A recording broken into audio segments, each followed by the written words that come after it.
الحمدللہ رب العالمین والصلاة والسلام علی سید الانبیاء والمرسلین وعلی آلہ واصحابہ وازواجہ اجمعین۔ الحمدللہ آج 19 مارچ 2023 کو سنڈے کے دن ہمارا یہ پبلک سیشن نمبر 86 منعقد ہونے جا رہا ہے۔ آپ کے سوالات یہ ریئل ٹائم پرچیوں کی شکل میں میرے پاس آ چکے ہوئے ہیں، انہیں ہم انشاءاللہ بعد میں ڈسکس کریں گے۔ پہلے ایک کریٹیکل ایشو جو بڑے عرصے سے لوگ مختلف اوقات میں پوچھتے رہے تو میں اپنی ویڈیوز ریفر کرتا رہا، تو میں نے ضروری سمجھا کہ میں آج ابھی بس مجھے جسٹ تھوڑی دیر پہلے خیال آیا کہ اس کے اوپر تھوڑی گفتگو کر لوں، کیونکہ اس ویک میں تو ایسا سچ کوئی اس طرح کا کرنٹ افیئر نہیں تھا، تو چلیں ہم اس موقع کو غنیمت جانتے ہوئے اس ٹاپک کو بھی ایڈریس کر دیں۔ وہ مدلس کی عن والی روایت کا جو ایشو ہے، دیکھیں علم حدیث ایک بڑا اتھینٹک نالج ہے، بڑی ذمہ داری کے ساتھ محدثین نے اسے اسٹیبلش کیا ہے، اور اسی کی برکات ہیں کہ آج اللہ کے محبوب صلی اللہ علیہ وآلہ وسلم کی تعلیمات بڑی صحیح فارم کے اندر ہم تک پہنچی ہوئی ہیں۔ اللہ کے محبوب صلی اللہ علیہ وآلہ وسلم نے پہلے ہی اس چیز سے خبردار کر دیا تھا کہ احادیث کے معاملے میں جھوٹ بولا جائے گا۔ بخاری اور مسلم دونوں میں یہ حدیث موجود ہے، اور مسلم کی پہلی حدیث ہی یہی ہے سیدنا علی رضی اللہ تعالیٰ عنہ علیہ السلام سے کہ اللہ کے محبوب صلی اللہ علیہ وآلہ وسلم نے فرمایا کہ مجھ پر جھوٹ مت باندھنا، جو شخص مجھ پر جان بوجھ کر جھوٹ باندھے گا، جھوٹی حدیث میری طرف منسوب کرے گا، تو ایسا شخص اپنا مقام دوزخ کی آگ میں دیکھ لے، وَلِعَوْذُ بِاللَّهِ تعالی۔ اور یہ ایشو اتنا کریٹیکل ہے کہ ایون میدان جنگ کے موقع کے اوپر بھی جب سیدنا علی رضی اللہ تعالیٰ عنہ ایک حدیث بیان کرنے لگے، بخاری اور مسلم دونوں میں آتا ہے، اپنی فوج کے موریل کو بلند کرنے کے لیے خوارج کے خلاف، تو انہوں نے وہاں پر حدیث بیان کرنے سے پہلے ایک جملہ بولا جو امام بخاری امام مسلم دونوں نے نقل کیا ہے۔ سیدنا علی کہتے ہیں کہ میں آسمان سے زمین پر گر پڑوں، مجھے یہ تو گوارا ہے، یعنی اتنی بڑی تکلیف، لیکن مجھے یہ چیز گوارا نہیں کہ میں کوئی ایسی بات اللہ کے محبوب صلی اللہ علیہ وآلہ وسلم کی طرف منسوب کر دوں جو میں نے خود ان سے سن نہ رکھی ہو۔ یعنی آسمان سے زمین پہ گرنے کی جو تکلیف ہے، اس کا جو عذاب ہے، اس سے بڑا عذاب اس شخص کو ہونے والا ہے جو رسول اللہ کی طرف جھوٹی حدیث منسوب کرے گا۔ ظاہر ہے جب نبی الاسلام نے فرما دیا اپنا مقام جہنم میں دیکھ لے، اور وہ حدیث بخاری مسلم میں سیدنا علی روایت کر رہے ہیں، تو جہنم میں چلا جانا اس سے بڑا کون سا عذاب ہو سکتا ہے؟ بخاری اور مسلم دونوں میں یہ حدیث موجود ہے کہ جہنم کی آگ جو ہے وہ دنیا کی آگ سے بھی 70 گنا تیز ہے اپنی ہیٹ کی اعتبار سے، اور وہ آگ بھی ایسی ہے جو اندھی آگ ہے، اس میں روشنی کوئی نہیں ہے، کالی ہے، کوئی چیز نظر نہیں آئے گی۔ وَلِعَوْذُ بِاللَّهِ تَعَالَى اللہم اجرنا من النار، آمین۔ تو یہ اگر پورا سینیریو آپ کے سامنے ہو تو آپ کو اندازہ ہوگا کہ یہ حدیث کو اتنی بے احتیاطی کے ساتھ بیان کرنا کہ حدیث تو حدیث ہوتی ہے، اصلی ہو یا جعلی، یہ بڑا خطرناک معاملہ ہے۔ حدیث کا معاملہ کوئی ایسا نہیں ہے کہ کسی بزرگ کی طرف آپ جھوٹا واقعہ منسوب کر دیں تو وہ زیادہ سے زیادہ آپ کے نام اعمال میں جھوٹ لکھا جائے گا، لیکن اگر آپ نے رسول اللہ کے حوالے سے کوئی بات کی صلی اللہ علیہ وآلہ وسلم تو کنفرم جہنم لکھی جائے گی آپ کے لیے۔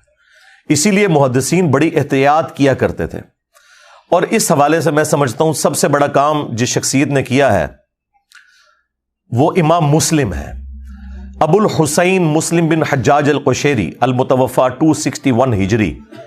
انہوں نے امت پہ یہ احسان کیا کہ یہ جتنے کرٹیکل اصول محدثین تھے وہ انہوں نے حدیث کی کتاب کا حصہ بنا دیے. ویسے آپ اسماء الرجال کے اوپر اگر کتابیں ڈھونڈنے نکلیں تو الگ سے کتابیں آپ کو ملیں گی. اسماء الرجال کا علم یہ ہے کہ جو بھی اس میں مرد یا عورتیں انوالو ہیں حدیث روایت کرنے میں، ان کے متعلق اتھینٹک نالج، تاکہ یہ پتہ چلے کہ اس کی حدیث قبول ہوگی یا نہیں ہوگی، اس علم کو اسماء الرجال کا علم کہا جاتا ہے. امام مسلم نے یہ احسان کیا کہ انہوں نے حدیث کی کتاب کا حصہ اسے بنا دیا. اس اعتبار سے مسلم شریف باقی ساری احادیث کی کتابوں سے منفرد ہے، کیونکہ باقی احادیث کی کتابوں میں جو اس طرح کی باتیں آتی ہیں ان کے اوپر کوئی ورڈکٹ دینے کے لیے ہمیں محدثین کی الگ سے لکھی ہوئی کتابوں کا حوالہ دینا پڑتا ہے. لیکن مسلم شریف کے اندر امام مسلم نے اپنے مقدمے کے اندر وہ سارے کرٹیکل اصول لکھ دیے جس کی وجہ سے آپ کو یہ پتہ چل جائے کہ صحیح حدیث کیوں ضروری ہے. اور انہوں نے مسلم شریف کے پہلے چیپٹر کو نام دیا المقدمہ.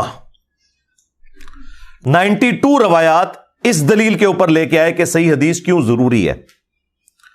اور 93 نمبر حدیث کتاب الایمان وہاں سے سٹارٹ ہوا. وہ مسلم شریف کی پہلی باقاعدہ حدیث ہے جو ادر دین مقدمے کے ہے. ویسے تو مقدمے میں بھی احادیث ہیں، صحابہ کے اقوال ہیں، تابعین کے اقوال ہیں، تبع تابعین کے اقوال ہیں، لیکن 93 نمبر حدیث جو ہے وہ مسلم شریف میں کتاب الایمان کی پہلی حدیث ہے، جو حدیث جبرائیل ہے، جو جبرائیل علیہ السلام انسانی شکل میں آ کے نبی علیہ السلام سے سوالات پوچھتے ہیں. پہلی جو 92 روایتیں ہیں نا وہ امام مسلم نے مسلم شریف کا حصہ بنا دی. آج ہم ڈنکے کی چوٹ کے اوپر لوگوں کو بتا سکتے ہیں کہ دیکھو یہ انجینئر کی ذاتی بات نہیں ہے، یہ شیخ البانی کا ذاتی قول نہیں ہے، یہ شیخ زبیر علی زئی صاحب اپنی طرف سے بات نہیں کر رہے، یہ شیخ شعیب ارناؤت نے اپنی طرف سے بات نہیں کی، یہ اصول محدثین ہے اور وہ مسلم شریف کا حصہ ہے. الگ سے آپ کو کوئی کتاب نہیں لینی پڑتی. اسی لیے آلموسٹ آج سے 4 سال پہلے میں نے صحیح مسلم کا مقدمہ پورے کا پورا ایک ویڈیو کے اندر کور کیا ہے. میں اپنے تمام سٹوڈنٹ سے ریکویسٹ کروں گا وہ 1 گھنٹے کی ویڈیو آپ ضرور دیکھیں. صحیح مسلم کا مقدمہ اس کو میں نے سمجھایا ہے. ویسے تو سمجھائے بغیر بھی کوئی عام آدمی بھی اسے پڑھے نا اسے پتہ چل جائے گا، لیکن میں نے مثالیں دے کے اسے عام فہم کر کے ایک عام بندے تک جو اردو پڑھنا نہیں بھی جانتا اس تک وہ بات پہنچائی ہے کہ صحیح حدیث کیوں ضروری ہے. اور یہ بات امام مسلم نے لکھی ہے. امام مسلم رحمہ اللہ کوئی انجینئر صاحب کی ویڈیو سے متاثر تو نہیں تھے، میں تو خود متاثرین امام مسلم ہوں. میں یہ سمجھتا ہوں کہ آج یہ ہمارا پلیٹ فارم اللہ کے فضل سے علم حدیث کے حوالے سے جو خدمت کر رہا ہے، آج اگر امام مسلم رحمہ اللہ تعالی زندہ ہوتے تو یقیناً گریڈنگ میں پہلا نمبر ہمارے اس پلیٹ فارم کو دیتے کہ ہم نے امام مسلم کے اس منہج کو جو محدثین کا منہج انہوں نے ایک جگہ جمع کیا تھا وہ عام بندے تک پہنچا دیا ہے اللہ کے فضل سے. آپ وہ مقدمہ دیکھیں. علم حدیث کے حوالے سے میری 3 ویڈیوز بہت کریٹیکل ہیں. نمبر 1 صحیح مسلم کا مقدمہ، اور یہ ساری HD ریکارڈنگز کے اندر موجود ہیں، ایک ریفرنس لگا ہوا ہے. نمبر 2 انٹروڈکشن آف حدیث. حدیث کہتے کسے ہیں؟ بسا اوقات صحابہ کرام تابعین کے اقوال کو بھی محدثین حدیث کہہ کے ہی نقل کرتے ہیں، کیونکہ بات تو ہوتی ہے نا، وہ جو نبی علیہ السلام تک پہنچ جائے وہ حدیث مرفوع ہے، جو کسی صحابی تک پہنچے وہ حدیث موقوف ہے، پھر اسی طریقے سے نیچے. یہ پورے کا پورا جو علم حدیث کے حوالے سے نالج ہے وہ ایک جگہ جمع ہے، انٹروڈکشن آف حدیث. آپ یہ لکھیں انشاءاللہ آپ کو ایک ایک بات سمجھ آ جائے گی. اور تیسرا لیکچر ہے انٹروڈکشن آف مشکات المصابیح. میں نے بخاری مسلم کے تعارف کے اوپر الگ سے لیکچر ریکارڈ نہیں کروائے، لیکن مشکات المصابیح کے تعارف کے اوپر میں نے پوری ویڈیو ریکارڈ کروائی کہ اہل سنت کی مین سٹریم کی آلموسٹ 13 کتابیں انکلوڈنگ کتب ستہ، جن میں صحیحین بخاری اور مسلم اور 4 سنن اربع کی کتابیں، ان سب کا نالج ایک جگہ میں نے جمع کر دیا ہے، مشکات المصابیح کے تعارف کو بتاتے ہوئے کہ یہ امام نے کتنی بڑی خدمت کی ہے، 2 اماموں نے مل کے، امام بغوی نے اور امام ولی الدین تبریزی نے، اور اس کے حوالے سے اس کے فٹ نوٹ کے اوپر جو حکم لگے ہوئے ہیں وہ بھی میں نے تفصیل کے ساتھ سمجھائے ہیں۔ یہ 3 ویڈیو ضرور دیکھیں، صحیح مسلم کا مقدمہ، انٹروڈکشن آف حدیث اور انٹروڈکشن آف مشکات المصابیح۔ تو آپ کو علم حدیث کے حوالے سے جتنا نالج چاہیے وہ ایک جگہ آپ کو جمع ہوا مل جائے گا انشاءاللہ تعالی۔ مسلم کے مقدمے میں امام مسلم نے صرف احادیث کے اوپر اکتفا نہیں کیا، صحابہ کرام کے اقوال نقل کیے، تابعین کی آپس میں ڈسکشن نقل کی، جھوٹے راویوں کی جو کارستانی ہیں وہ بیان کی، جو راوی مدلسین تھے ان کو ایڈریس کیا، جو ضعیف راوی تھے ان کو ایڈریس کیا، جو اختلاط کا شکار ہو گئے تھے، بڑھاپے میں حافظہ کمزور ہو گیا یا وہ احادیث کو مکس کر جایا کرتے تھے، یہ تمام ٹاپکس انہوں نے تفصیل کے ساتھ ڈسکس کیا۔ اور آپ دیکھیں کہ امام مسلم کی پرائورٹی دیکھیں کہ انہوں نے مسلم کا جو مقدمہ ہے نا اس کا آغاز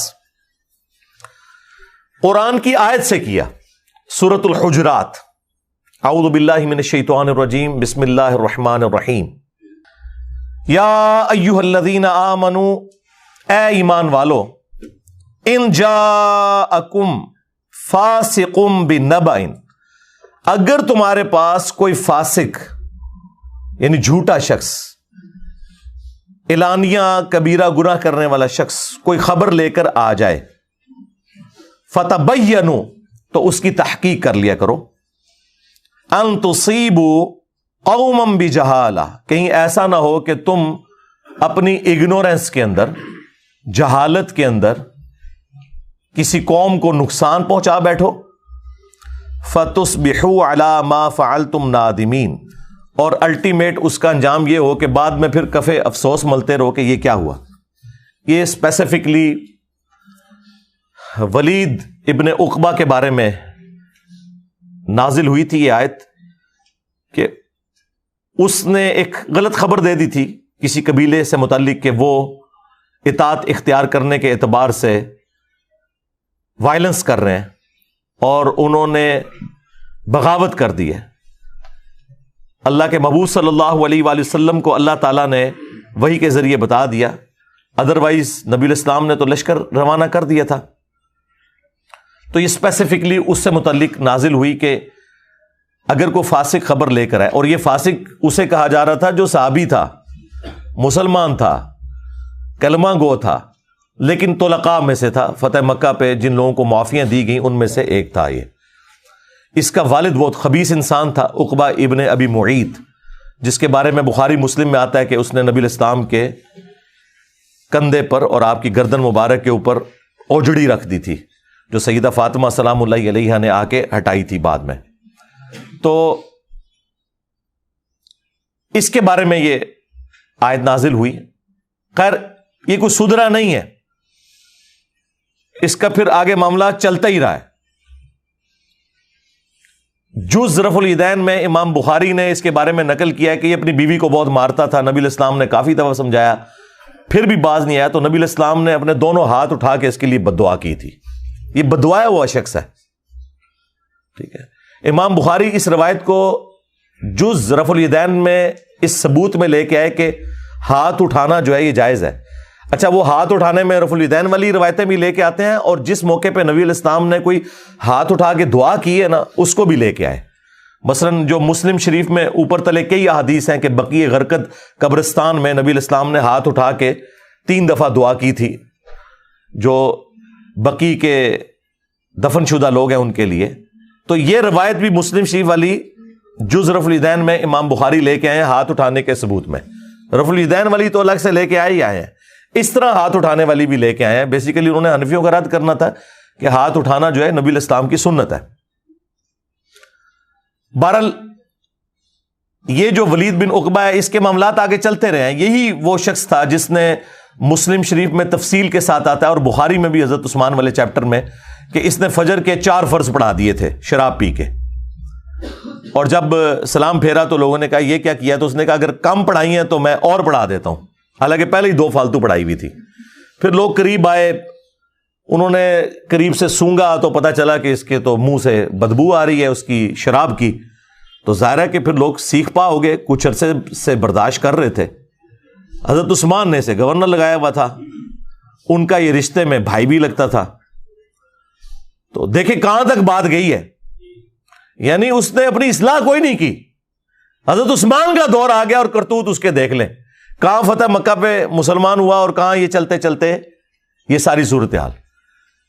پھر حضرت عثمان کو لوگوں نے خط لکھا اور کہا کہ یہ اپنا تحفہ واپس لے لیں, ہم نے ابو موسیٰ اشعری کو کوفے کا گورنر لگا دیا ہے. یعنی خلیفۃ المسلمین سے پوچھے بغیر ہی انہوں نے اتنا بڑا ڈیسیژن کیا, یہ اس زمانے میں سوچنا بھی امپاسبل تھا. تو اسی لیے جو تاریخ دان ہیں, محدثین ہیں, وہ کہتے ہیں یہ پہلا موقع تھا جب حضرت عثمان کی رٹ کمزور ہو گئی کہ ان کے گورنر کو لوگوں نے ہٹا کے اپنی مرضی سے گورنر لگا لیا. اب جب وہ یہ واپس پہنچا ادھر مدینہ شریف, تو بخاری میں موجود ہے, مسلم میں ذرا تفصیل کے ساتھ ہے, تو لوگوں نے باتیں کرنی شروع کر دی کہ اے ان تے پر آئے تکاں گے اونے نوں کوڑے لگ دین کے نہیں. لیکن وہ تو حضرت عثمان تھے نا, وہ کیسے دین کے معاملے میں کوئی کمپرومائز کر سکتے تھے. تو حضرت عثمان نے کہا میں کوئی لحاظ نہیں کروں گا. سیدنا علی چونکہ چیف جسٹس تھے اس وقت, تو حضرت علی کو کہا کہ ٹھیک ہے اس کے اوپر جو مقدمہ بنتا ہے وہ کریں اور سزا دیں, اسے کوڑے لگائیں. نبی علیہ السلام تو 40 کوڑے لگوایا کرتے تھے, حضرت ابوبکر بھی 40 لگواتے تھے, لیکن حضرت عمر کے دور میں شراب نوشی عام ہو گئی تھی کیونکہ یاشیاں لگ گئیں, وظیفے ہو گئے, تو پھر لوگ زیادہ شراب پینا شروع ہو گئے. اے بریلوی دیوبندی اہل حدیث شیعہ دی گل نہیں ہو رہی سرکار, اس زمانے دے بہترین مسلمانوں دی گل ہو رہی ہے. تو حضرت عمر نے وہ 80 کوڑے کر دیے کہ 40 نہیں اب میں 80 لگواؤں گا. اور یہ حضرت علی نے ہی مشورہ دیا تھا کہ چونکہ قرآن میں آیا نا کہ جو کسی عورت کے اوپر جھوٹا الزام لگاتا ہے نا تو اسے 80 کوڑے لگائے جائیں گے. اس سے انہوں نے اجتہاد کیا کہ جو شراب کے نشے میں دھت ہوتا ہے وہ پھر لوگوں کے اوپر جھوٹ بکنا شروع کر دیتا ہے, لہٰذا وہ بھی اسی کیٹیگری میں فال کرے گا. اب سیدنا علی سے حضرت عثمان نے کہا کہ ٹھیک ہے آپ اس کے اوپر جاری کریں حد. تو سیدنا علی نے اپنے بیٹے حسن سے کہا کہ حسن اٹھ اور اسے کوڑے لگا. تو حسن ابن علی نے ایک جملہ بولا جو میں سمجھتا ہوں کہ آج تک ہمارے لیے مشعل راہ ہے اس حوالے سے کہ ہر زمانے میں اس طرح کے ایشوز آئیں گے. انہوں نے کہا کہ جو اس کی میٹھی کھاتا ہے وہی اس کی کڑوی بھی چکھے. حالانکہ باپ ہے اتنا عظیم صحابی حضرت علی, بیٹا بھی عظیم جنتی نوجوانوں کا سردار, لیکن اپنے باپ کی بات نہیں مانی اور کہا کہ میں یہ کام نہیں کروں گا. جو اس کی میٹھی کھاتا ہے یعنی حضرت عثمان جو اس کے بینیفیشری ہیں اس حوالے سے کہ یہ ان کا گورنر ہے, تو اب جب اس پہ برا وقت آیا نا تو کڑوی بھی یہی چکھیں.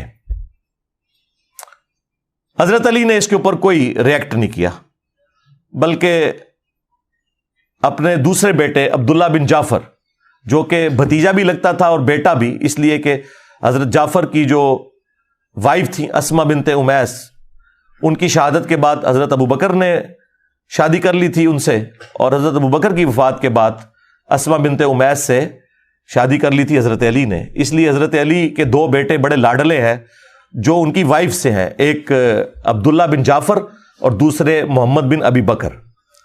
بیٹے حضرت ابوبکر کے ہیں لیکن 5 سال کی عمر میں ان کی کفالت میں آ گئے تھے. تو عبداللہ بن جعفر سے کہا کہ بیٹا اٹھو. تو انہوں نے جب 40 کوڑے لگا لیے تو حضرت علی نے کہا کہ بس. نبی علیہ السلام 40 لگواتے تھے, حضرت ابوبکر 40, حضرت عمر نے 80 کر دیے. مجھے دونوں محبوب ہیں لیکن 40 پہ ہی میں اکتفا کرتا ہوں. ویسے میں ہوتا کہنا حضرت 80 لواؤ انہوں نے.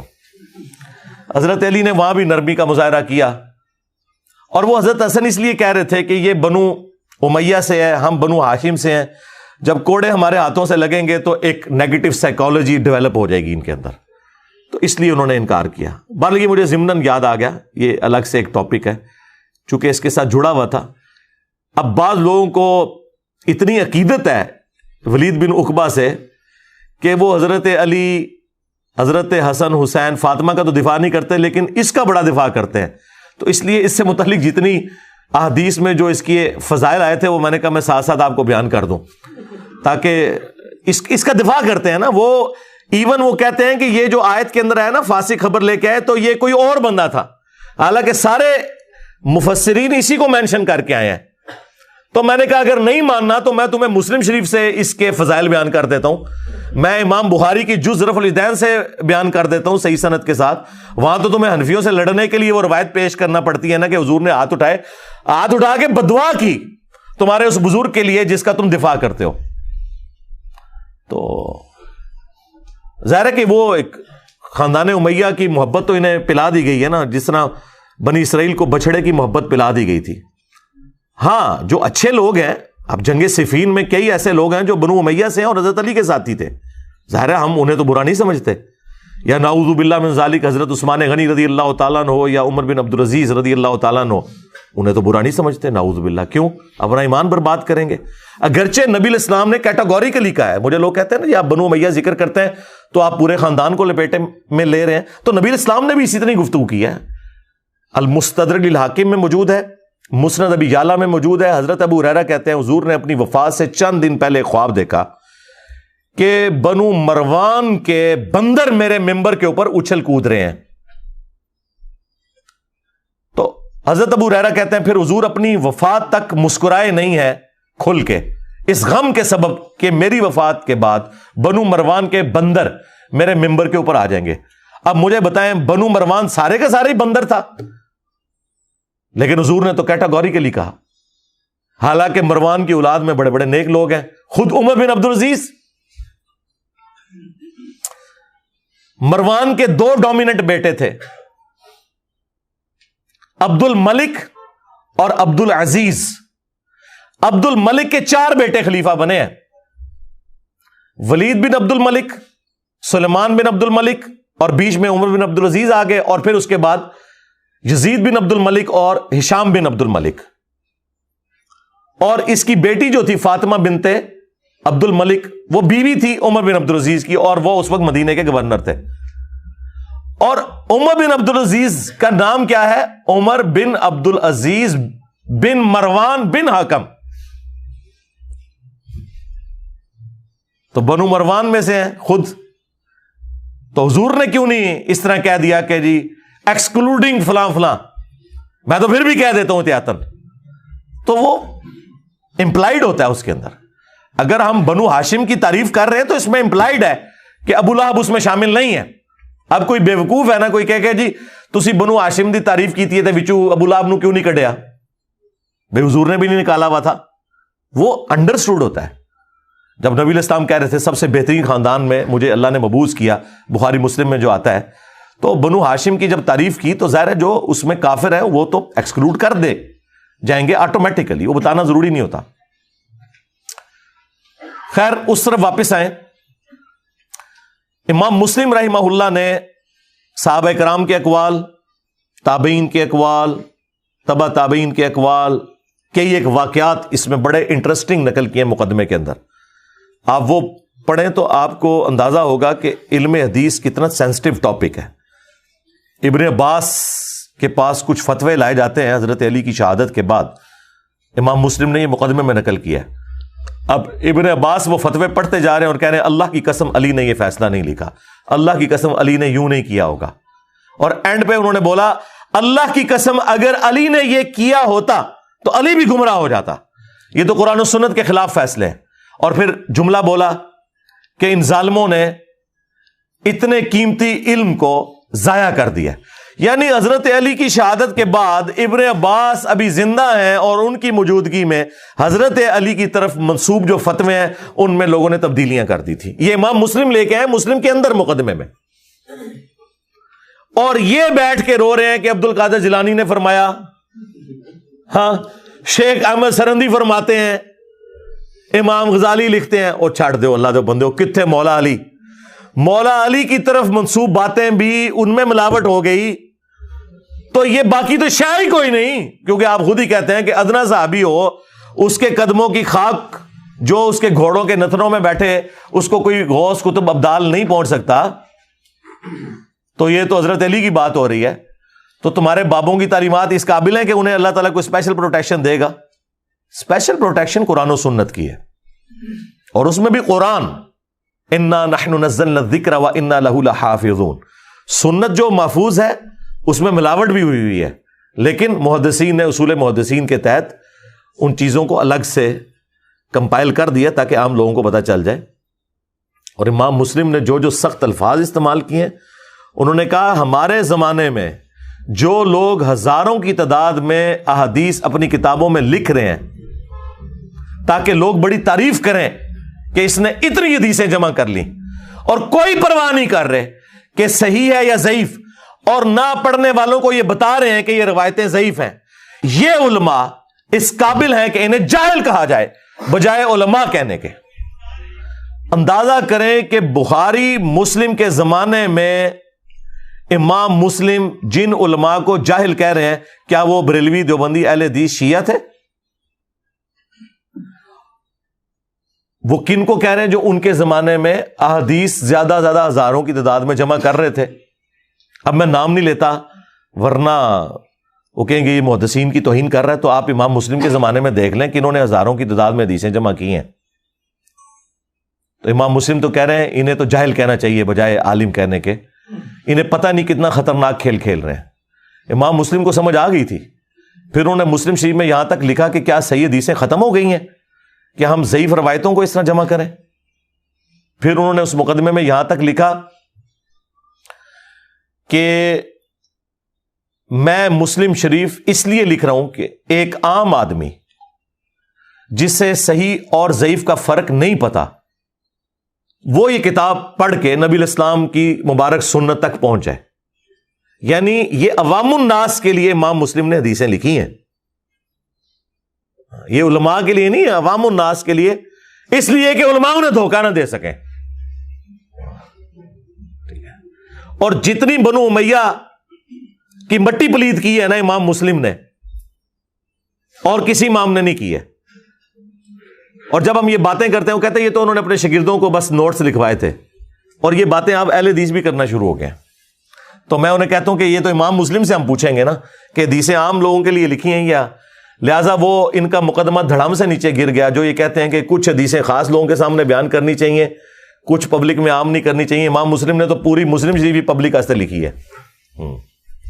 ان کٹ دے ہوتے جو حدیث 4776 مسلم دی کہ تمہارے چچا کا لڑکا معاویہ کہتا ہے کہ ہم لوگوں کو ناحق قتل کریں اور ایک دوسرے کا مال حرام طریقے سے ہڑپ کریں، اور سورہ نساء آیت نمبر 29 میں ہے کہ ایک دوسرے کا مال ناحق طریقے سے ہڑپ نہ کرو اور اپنوں کو قتل نہ کرو۔ اور وہ تابعی کہتا ہے عمر بن عاص کے بیٹے سے، عبداللہ بن عمر بن عاص، کہ اب بتائیں ہم اللہ کی بات مانیں یا آپ کے چچا زاد کی بات مانیں، کیونکہ آپ ہمیں اطاعت امیر کی حدیثیں سنا رہے ہیں۔ تو وہ خاموش ہو کے کعبے کے سائے میں بیٹھے ہوتے ہیں، پھر سر اٹھا کے کہتے ہیں کہ معاویہ کی اطاعت کرو ان کاموں میں جس میں وہ اللہ اور اس کے رسول کے مطابق تمہیں چلاتا ہے، اور جن کاموں میں وہ اللہ کی نافرمانی کرے تم اس کی نافرمانی کرو، اور آندھا سے انجینئر کی ویڈیوز دیکھنا چھوڑ دو۔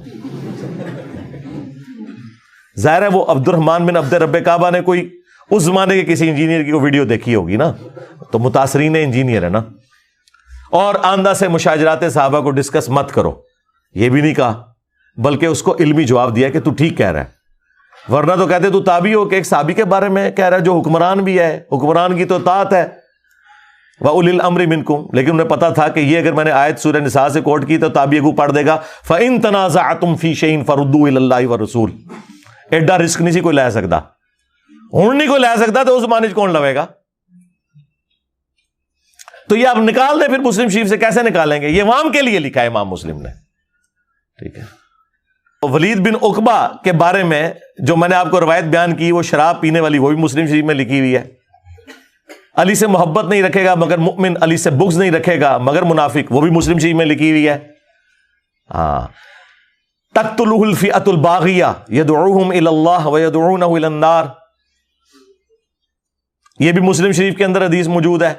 بلکہ یہ جو اس کا جو سخت والا جملہ ہے وہ تو بخاری شریف میں ہے، اس سے بھی اوپر کی کتاب میں 2812۔ آپ ہمارا کربلا والا ریسرچ پیپر پڑھیں تو آپ کو اندازہ ہوگا کہ جتنی اس قسم کی روایتیں ہیں نا وہ میجارٹی مسلم شریف میں ہے، جو یہ کہتے ہیں چھپانی چاہیے، اور امام مسلم کہہ رہے ہیں میں عام بندے کو بتا رہا ہوں کہ کیا کام ڈالا ہے۔ اس لیے تو نجی محفلوں میں کہتے ہیں آخری وقت میں بخاری مسلم بھی شیعہ ہو گئے تھے۔ نہیں، یہ نہ کہا کرو یار، یہ بدتمیزی ہے، یہ کہا کرو کہ آخری وقت میں بخاری مسلم بھی انجینئر کو سننا شروع ہو گئے تھے، تاکہ لوگ آپ سے پوچھیں کہ اللہ کے بندو انجینئر تو بعد ہی چاہیا یار، انجینئر تو خود متاثرین ہے بخاری مسلم ہے۔ آپ دیکھیں مجھ پہ علماء کو اتنا غصہ کیوں آتا ہے، تو میں اکیلے میں جب بیٹھ کے سوچتا ہوں نا تو میں کہتا ہوں بالکل ٹھیک آتا ہے، آنا چاہیے۔ جب آپ پہلوان سے اس کا زور ہی چھین لیں، بریلویوں کا زور یہ تھا کہ باقی سارے گستاخ رسول ہیں، ایک بندہ آ کے ان کی منجی ٹھوک دے یہ بتا کے کہ چشتی رسول اللہ لکھا ہوا ہے، میرا جھنڈا محمد کے جھنڈے سے بڑا ہوگا تمہارا بایزید، یہ کہہ کے گیا، تو مجھے بتائیں بریلوی علماء اور ان کی کٹر پبلک خودکشی نہ کرے تو کیا کرے؟ یا خودکشی کرے یا مجھے گالیاں نکالے؟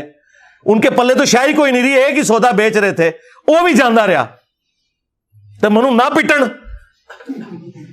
خود سوچیں، چیخیں ان کی بالکل ٹھیک ہے۔ دیوبندیوں کے پاس یہ ایسٹ تھا حق چار یار کا نعرہ، وہ نعرہ ہی ان کے گلے میں فٹ ہو گیا۔ ہم کہتے ہیں حق چار یار ہے تو آپ بعد میں کیسے نعرہ لگا سکتے ہیں سیاست معاویہ زندہ باد؟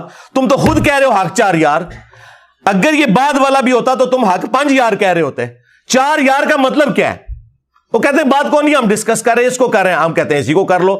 حق 4 یار کا مطلب ہے کہ حق 4 یار کے جو مخالفین ہیں کہتے ہیں ہاں ہم ان کو نہیں مانتے، ہمیں تو حکم ہے علیکم بسنتی و سنت الخلفاء الراشدین المہدیین، یہ انہوں نے دیوبندیوں نے اپنے جھنڈے کے اوپر لکھا ہوا ہے۔ تو پھر ہم پوچھتے ہیں کہ بتاؤ پہلے خلیفہ کے مخالفین، ہاں کہتے ہیں جی مرتد، منکرین زکات، ایسی کی تیسی ان کی۔ دوسرے خلیفہ کے مخالفین کہتے ہیں جی کافر، رومنز اور پرشینز۔ تیسرے خلیفہ کے مخالفین وہ کہتے ہیں جی بلوائی، حالانکہ اس میں صحابہ بھی تھے، ہاں صلح حدیبیہ کے صحابہ بھی تھے، لیکن بلوائی کہتے ہیں۔ ہم کہتے ہیں ٹھیک ہے جی ہم آپ کے ساتھ ہیں جو کہ حکم ہی ہے۔ چوتھے خلیفہ کے مخالفین رضی اللہ عنہ ہیں، یہ حدیث یہاں پہ آ کے رک کیسے گئی؟ آپ کی گاڑی پنکچر کیوں ہو گئی؟ کھوتی کیوں مار گئی تھوڑی؟ ہاں پرانے زمانے میں لوگ گدے پہ سامان کو لے کے جاتے تھے نا، اور جب کسی کی نیت مری ہوئی ہو نا اور اس نے وہ کام نہ کرنا ہو تو کہتا ہے میری گدی بیمار ہے، یہ مر گئی ہے۔ تو یہ حق 4 یار کا نعرہ خود ان کے گاٹے میں فٹ ہو گیا۔ تو اب مجھے گالیاں نہ نکالیں تو کیا کریں؟ کل تک کہتے تھے بریلوی جو ہے وہ کہتے ہیں مردوں سے مانگ سکتے ہو، میں نے کہا کہ تمہارے اشرف علی تھانوی نے نقل کیا کہ قاسم ننوتوی 6 سال بعد مرنے کے قبر سے نکلا، خواب میں نہیں بیداری میں، اور دیوبند کے 2 مولویوں کی صلح کروا کے واپس چلا گیا، اور جس مولوی نے یہ منظر دیکھا سخت سردیوں کے اندر اس کا لحاف جو ہے وہ پسینے سے تر ہو گیا، اور بھی کچھ نکل گیا ہوگا، اور وہ کہتا ہے ابھی بھی مولانا قاسم آئے تھے، ہائے ہائے ہائے ہائے صدقے جاواں۔ اب اس کے بعد دیوبندی مجھے گالیاں نہ نکالیں تو اور کیا کریں؟ جس بات پہ انہوں نے بریلویوں سے اپنی آئیڈینٹی علیحدہ کی تھی وہی میں نے ان کے گاٹے میں فٹ کر دی۔ اہل حدیث کا ترا امتیاز تھا کہ جی ہمارا ہر مسئلہ بخاری مسلم میں لکھا ہوا ہے، دیکھ لیں نماز کا طریقہ بخاری مسلم میں۔ انہیں کیا پتا تھا کہ 2812 نکل آئے گی، تقتلہ الفئۃ الباغیہ یدعوہم الی اللہ ویدعونہ الی النار۔ افسوس اے عمار، تجھے ایک باغی جماعت قتل کرے گی، تو انہیں اللہ اور جنت کی طرف بلائے گا، وہ جماعت جہنم کی طرف بلائے گی۔ تو ان کو نہیں پتا تھا کہ ان کے ساتھ یہ کچھ ہونے والا ہے، تو اس کے بعد وہ کیوں نہ چیخیں اور یہ کیوں نہ کہیں کہ انجینئر سے تو بریلوی بہتر ہے، ہاں، اور بریلوی کیوں نہ کہیں کہ انجینئر سے تو وہابی اہل حدیث بہتر ہے، کیوں نہ کہیں؟ وہ اس کے سوا چارہ نہیں۔ ان کے بڑے بھی یہی کچھ کرتے تھے، ان کے بڑے وہ تھے جو ہمارے بڑوں کے مخالفین تھے، یعنی وہ سورہ نساء میں آیا ہے کہ یہودی کہتے ہیں کہ مسلمانوں سے تو مشرکین عرب بہتر ہیں، اتنی دشمنی پہ اتر ہے کہ مسلمان حضرت موسیٰ کو پیغمبر مان رہے ہیں، مسلمان حضرت موسیٰ علیہ السلام کا احترام کر رہے ہیں جس طرح اپنے پیغمبر کا کر رہے ہیں, اور مشرکین عرب تو جانتے بھی نہیں حضرت موسیٰ علیہ السلام کو, وہ تو کسی آسمانی مذہب سے متاثر نہیں تھے, لیکن دشمنی اس لیول کی کہ انہوں نے کہا نہیں یہ ان سے بدتر ہے مسلمان جو ہیں وہ مشرکین عرب سے. استغفر اللہ. اس لیے میں کہتا ہوں اگر آپ ریشو پروپورشن بنائیں نا تو ہر فرقہ جس چیز کو بڑی گمراہی سمجھتا ہے نا وہ گمراہی ان کے ریفرنس سے میرے ہاں نہیں پائی جاتی ہوگی. تو پھر ہونا چاہیے کہ پہلے آپس میں ایک دوسرے کو سیٹل کریں, اینڈ پہ میرا نمبر رکھیں. یعنی اہل حدیث سے پوچھیں کہ کیا میری گمراہی بریلوی, دیوبندی, شیعہ سے زیادہ ہے ان پرنسپل؟ تو کون کہہ سکتا ہے؟ کبھی نہیں کہہ سکتے. تو پھر پہلے ان کے تو حق میں تم ویڈیوز چڑھا رہے ہو. بریلویوں سے پوچھیں کہ کیا انجینئر صاحب کی گمراہی اہل حدیث سے بھی زیادہ ہے؟ کیسے کہہ سکتے ہیں؟ اہل حدیث تو اعلی حضرت کو کالا حضرت کہتے ہیں. ہاں, اور اہل حدیثوں کا ابا جو ہے احسان اللہ ظہیر وہ کیا کیا جھوٹ منسوب کر گیا ہے البریلویہ کتاب میں اعلی حضرت کے بارے میں, اور میں نے دفاع کیا. تو کس نہ کہہ دیں گے کہ انجینئر جو ہے وہ اپنی گمراہی میں وہابیوں سے بھی بڑھ گیا. ایک طرف جو ہے وہ شخص ہے جو اعلی حضرت کا دفاع کر رہا ہے اس مسئلے میں, تو کیسے کہہ سکتے ہیں؟ دیوبندی کس طرح کہہ سکتے ہیں کہ انجینئر جو ہے وہ اپنی گمراہی میں بریلویوں سے بھی آگے بڑھ گیا اور اہل حدیث سے بھی بڑھ گیا؟ کبھی نہیں کہہ سکتے. 3 طلاق کے مسئلے میں مجھے کوٹ کر رہے ہوتے ہیں کہ انجینئر صاحب بھی کہتے ہیں ایک مجلس 3 طلاق 3 ہے, جو ان کے لیے بہت سینسٹیو ٹاپک ہے. تو مجھے کہہ سکتے ہیں کہ میں اہل حدیث سے گیا گزروں؟ نیور. حیات النبی کے عقیدے کے اوپر اور کئی مسائل کے اندر کبھی نہیں کہہ سکتے. کوئی شیعہ کہہ سکتا ہے کہ میں جو ہوں وہ یعنی نعوذ باللہ بقول ان کے ناسبیت میں جو ہے وہ اہل حدیث اور دیوبند اور بریلویوں سے آگے بڑھا ہوں؟ نعوذ باللہ. کس طرح کہہ سکتے ہیں؟ 2 فرقے ایسے ہیں کہ جن کی سب کانٹیننٹ میں ایک رتی برابر بھی عزت نہیں تھی. ایک وہابی فرقہ اہل حدیث, دوسرا شیعہ کا. ہمارے اس پلیٹ فارم کی برکت سے عام لوگوں نے انہیں ایکسیپٹنس دی ہے کہ یار یہ بھی کوئی فرقہ ہے. آج رفع الیدین ہوتا ہے نا تو لوگ تو پہلے گالی گلوچ کرتے تھے, اب ان کو ایکسیپٹنس آ گئی ہے کہ نہیں یار. اور پڑھے لکھے طبقے میں بھی جو نفرت کرتا تھا بغیر تحقیق کے بھی اہل حدیث سے نفرت کرتا تھا, کیونکہ وہ میری ویڈیوز دیکھتا ہے اور انہیں پتا ہے کہ یار یہ کام نہیں کرنا ہم نے. اور شیعہ کو تو انہوں نے ویسے ہی کافر ڈکلیئر کیا ہوا تھا. شیعہ کو تو انہوں نے بالکل پرسیکیوشن کر کے سمجھ لیں زمین میں دفنا دیا تھا.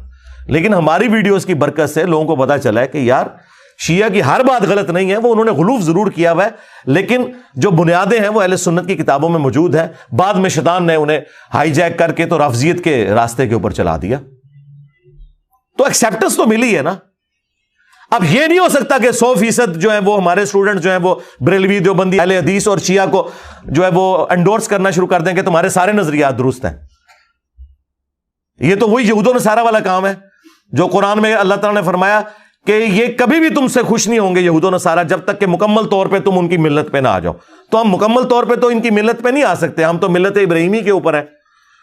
ہم تو اپنا روحانی باپ اسے سمجھتے ہیں جس کی قبر مدینے میں ہے. النبی اولا بالمؤمنین من انفسہم وازواجہ امہاتہم.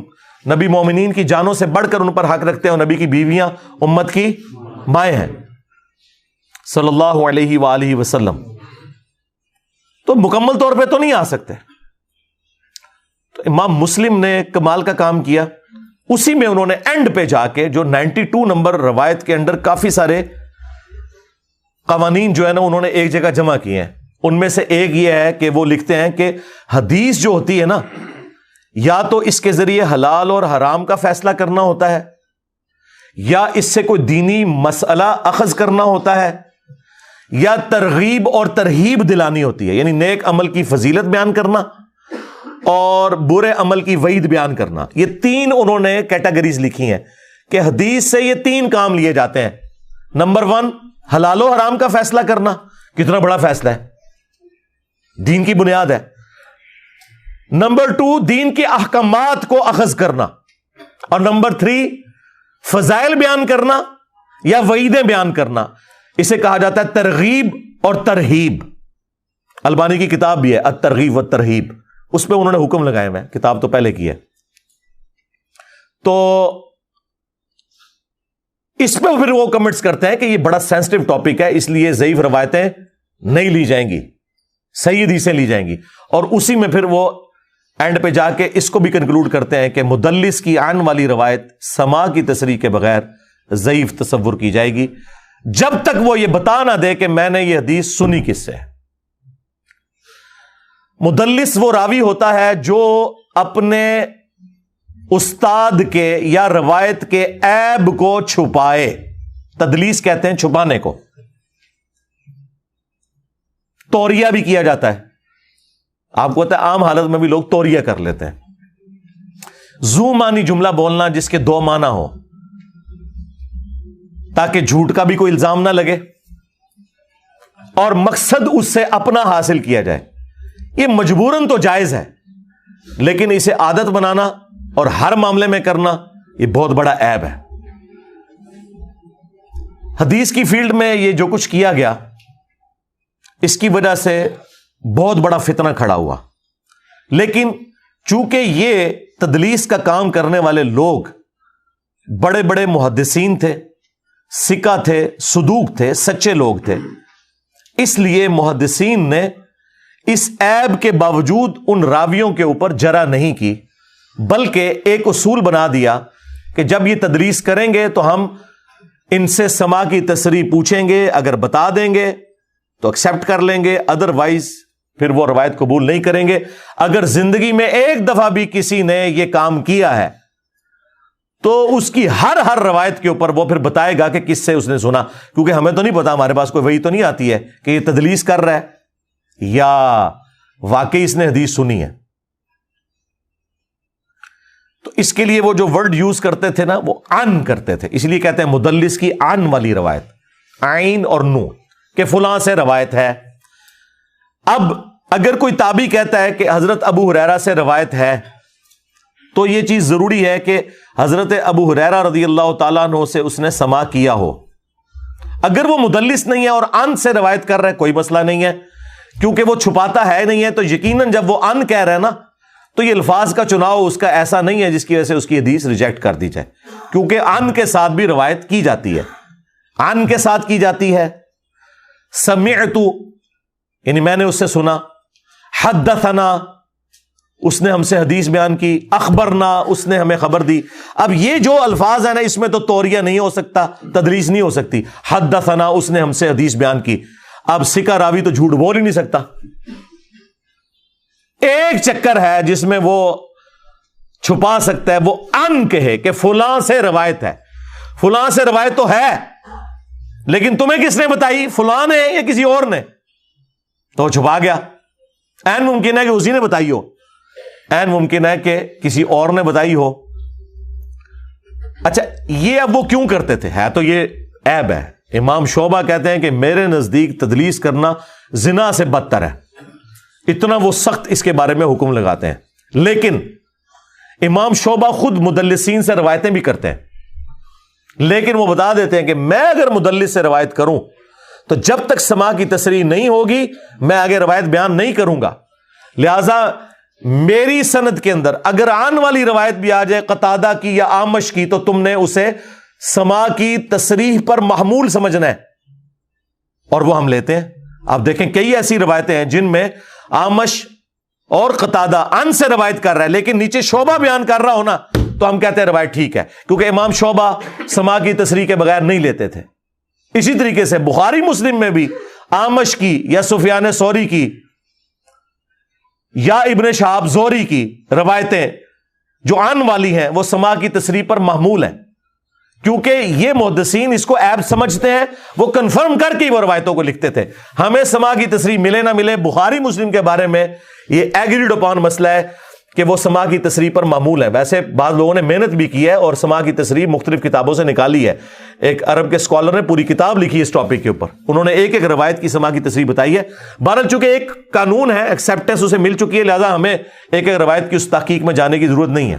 لیکن بخاری مسلم کے باہر جتنی حدیث کی کتابیں ہیں ان میں آپ کو سماع کی تصریح تلاش کرنی ہوگی۔ یہ اکثر کہہ دیتے ہیں نا جی ابن مسعود والی روایت جو سفیان ثوری کی تدریس کی وجہ سے ضعیف ہے، تو سفیان ثوری کی تدریس والی تو 10 روایتیں بخاری میں بھی ہیں، تو یہ دھوکہ دیتے ہیں اپنی پبلک کو، انہیں پتہ ہے کہ یہ 2 نمبری کر رہے ہیں۔ ہاں جان بوجھ کے چکر بازیاں کرتے ہیں. جیسے دیوبندی بریلوی جب اہل حدیثوں کو خاموش کروانا ہوتا ہے نا اور بخاری سے جان چھڑانی ہوتی ہے تو کہتے ہیں جی دیکھیں بخاری میں تو لکھا ہے نبی علیہ السلام نے کھڑے ہو کے پیشاب کیا ہے، حالانکہ انہیں پتا ہے کہ یہ جائز ہے مرد کے لیے مجبوری کی حالت میں. اور جب منکرین حدیث کے ساتھ ان کا مکالمہ ہوتا ہے تو بخاری کی شرح لکھتے ہوئے بریلوی اور دیوبندی دونوں اس حدیث کا دفاع کرتے ہیں. اہل حدیث سے مکالمہ ہوتا ہے تو وہی حدیث عیب کے طور پر پیش کرتے ہیں، جی ایسا بخاری نو مندے ہو پھرتے ہو تو عیب ہی لکھا ہے، چونکہ انہوں نے رفع الدین سے بھاگنا ہوتا ہے. اسے کہتے ہیں ایک ٹکٹ میں دو مزے کرنا. اچھا یہ جو منافقت کر رہے ہیں تو یہ کسے دھوکہ دے رہے ہیں؟ اپنے آپ کو.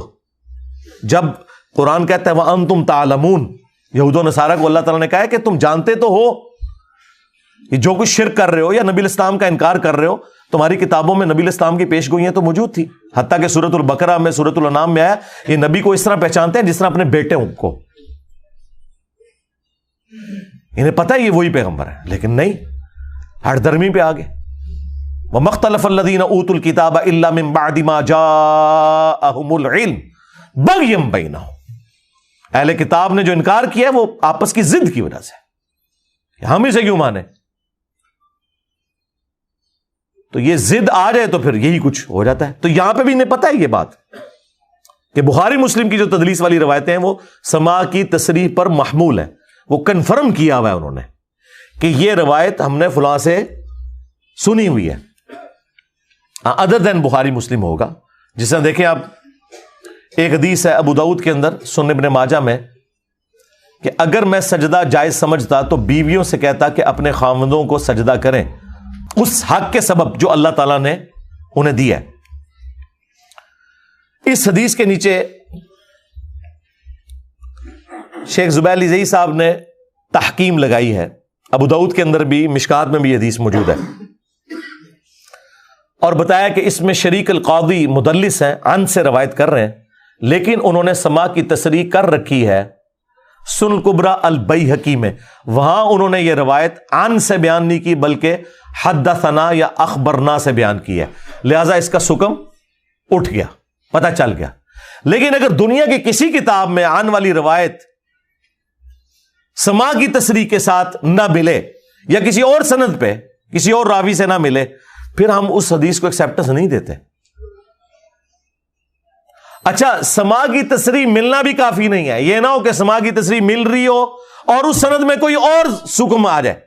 جیسے یہ جو محمد بن اجلان والی روایت ہے دلائل النبوہ میں یا ساریت الجبل والی، اس میں ایک روایت کے اندر تو محمد بن اجلان جو ہے وہ مدلس عن سے روایت کر رہے ہیں، دوسری میں انہوں نے سماع کی تصریح کی ہوئی ہے لیکن دوسری روایت کے اندر دوسرا حکم موجود ہے.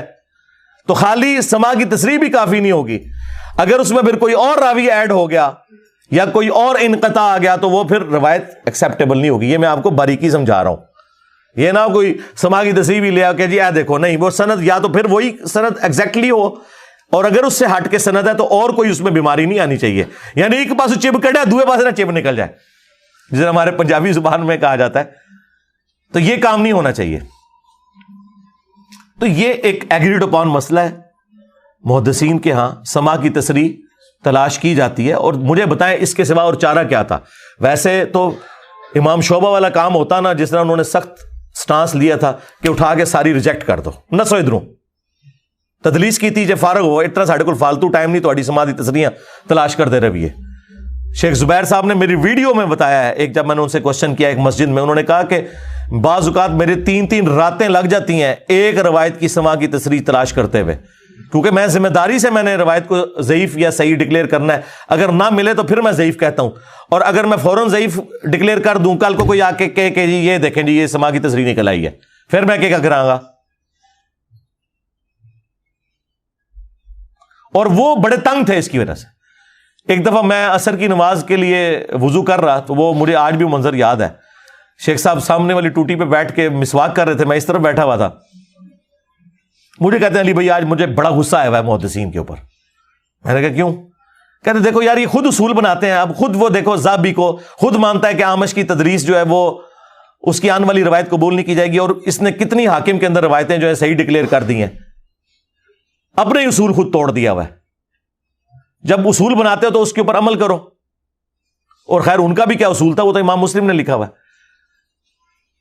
پھر ابن حجر اسقلانی نے باقاعدہ مدلسین کی پوری ایک کیٹیگری ڈیفائن کی کہ یہ پہلے طبقے کے ہیں، یہ دوسرے کے ہیں، تیسرے کے ہیں، اور جو خود شرائط بیان کرتے ہیں اس میں وہ خود ان طبقات کا خیال نہیں رکھ سکتے، وہ ان کی نظر میں طبقات ہیں، وہ کوئی ایگریڈ اپان نہیں ہے۔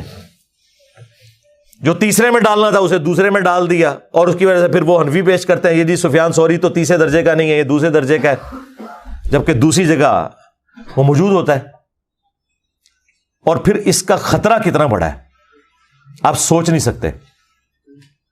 ایک روایت ہے سنن کبری البیہقی کے اندر کہ نبی علیہ السلام نے فرمایا کہ 3 مساجد کے علاوہ اعتکاف نہیں ہے، بیت اللہ شریف، مسجد نبوی اور بیت المقدس، مسجد ایلیہ، مسجد اقصی۔ اس حدیث کی سند بالکل درست ہے اصول محدثین کے اوپر، سوائے ایک سکم کے۔ اب جو لوگ مدلس کی آنے والی روایت سے صرف نظر کرتے ہیں ان کے تو گاٹے میں یہ روایت فٹ ہو گئی، کیونکہ یہ تو قرآن کے خلاف ہے۔ قرآن میں تو کہیں نہیں لکھا ہوا، قرآن میں تو مطلقاً سورۃ البقرہ میں ہے کہ جب تم مسجد میں اعتکاف کرو، ورنہ تو آتا کہ جب تم حرم میں اعتکاف کرو۔ تو دنیا کی ہر مسجد میں اعتکاف ہو سکتا ہے، قرآن تو اپنے مقدمے میں واضح ہے، اور پوری امت کا اجماع بھی ہے۔ امام شافعی کا قول ہے کہ اگر کوئی صحیح حدیث بھی اجماع امت کے خلاف ہو، ایکسیپٹیبل نہیں ہوگی، وہ حدیث یا تو منسوخ ہوگی، یعنی وہ پرانا حکم ہوگا، یا پھر کوئی اور اس کے اندر کوئی جرح مفسر پائی جاتی ہوگی، یا کوئی اور ایشو ہوگا، کیونکہ امت پوری کی پوری گمراہ نہیں ہو سکتی۔ پوری امت، ایک فرقہ نہیں سرکار، پوری امت اس بات کو مانتی ہے کہ دنیا کی ہر مسجد میں اعتکاف ہو سکتا ہے، اور یہ نسل در نسل مسلمانوں نے عقیدہ اجماع اور عملی تواتر سے نقل کیا ہے۔ لہٰذا اب مجھے بتائیں اس روایت، اگر یہ روایت صحیح ہے، یہ شیخ البانی کے نزدیک تو روایت صحیح ہے، تو صحیح حدیث کیسے اجماع امت کے خلاف ہو گئی؟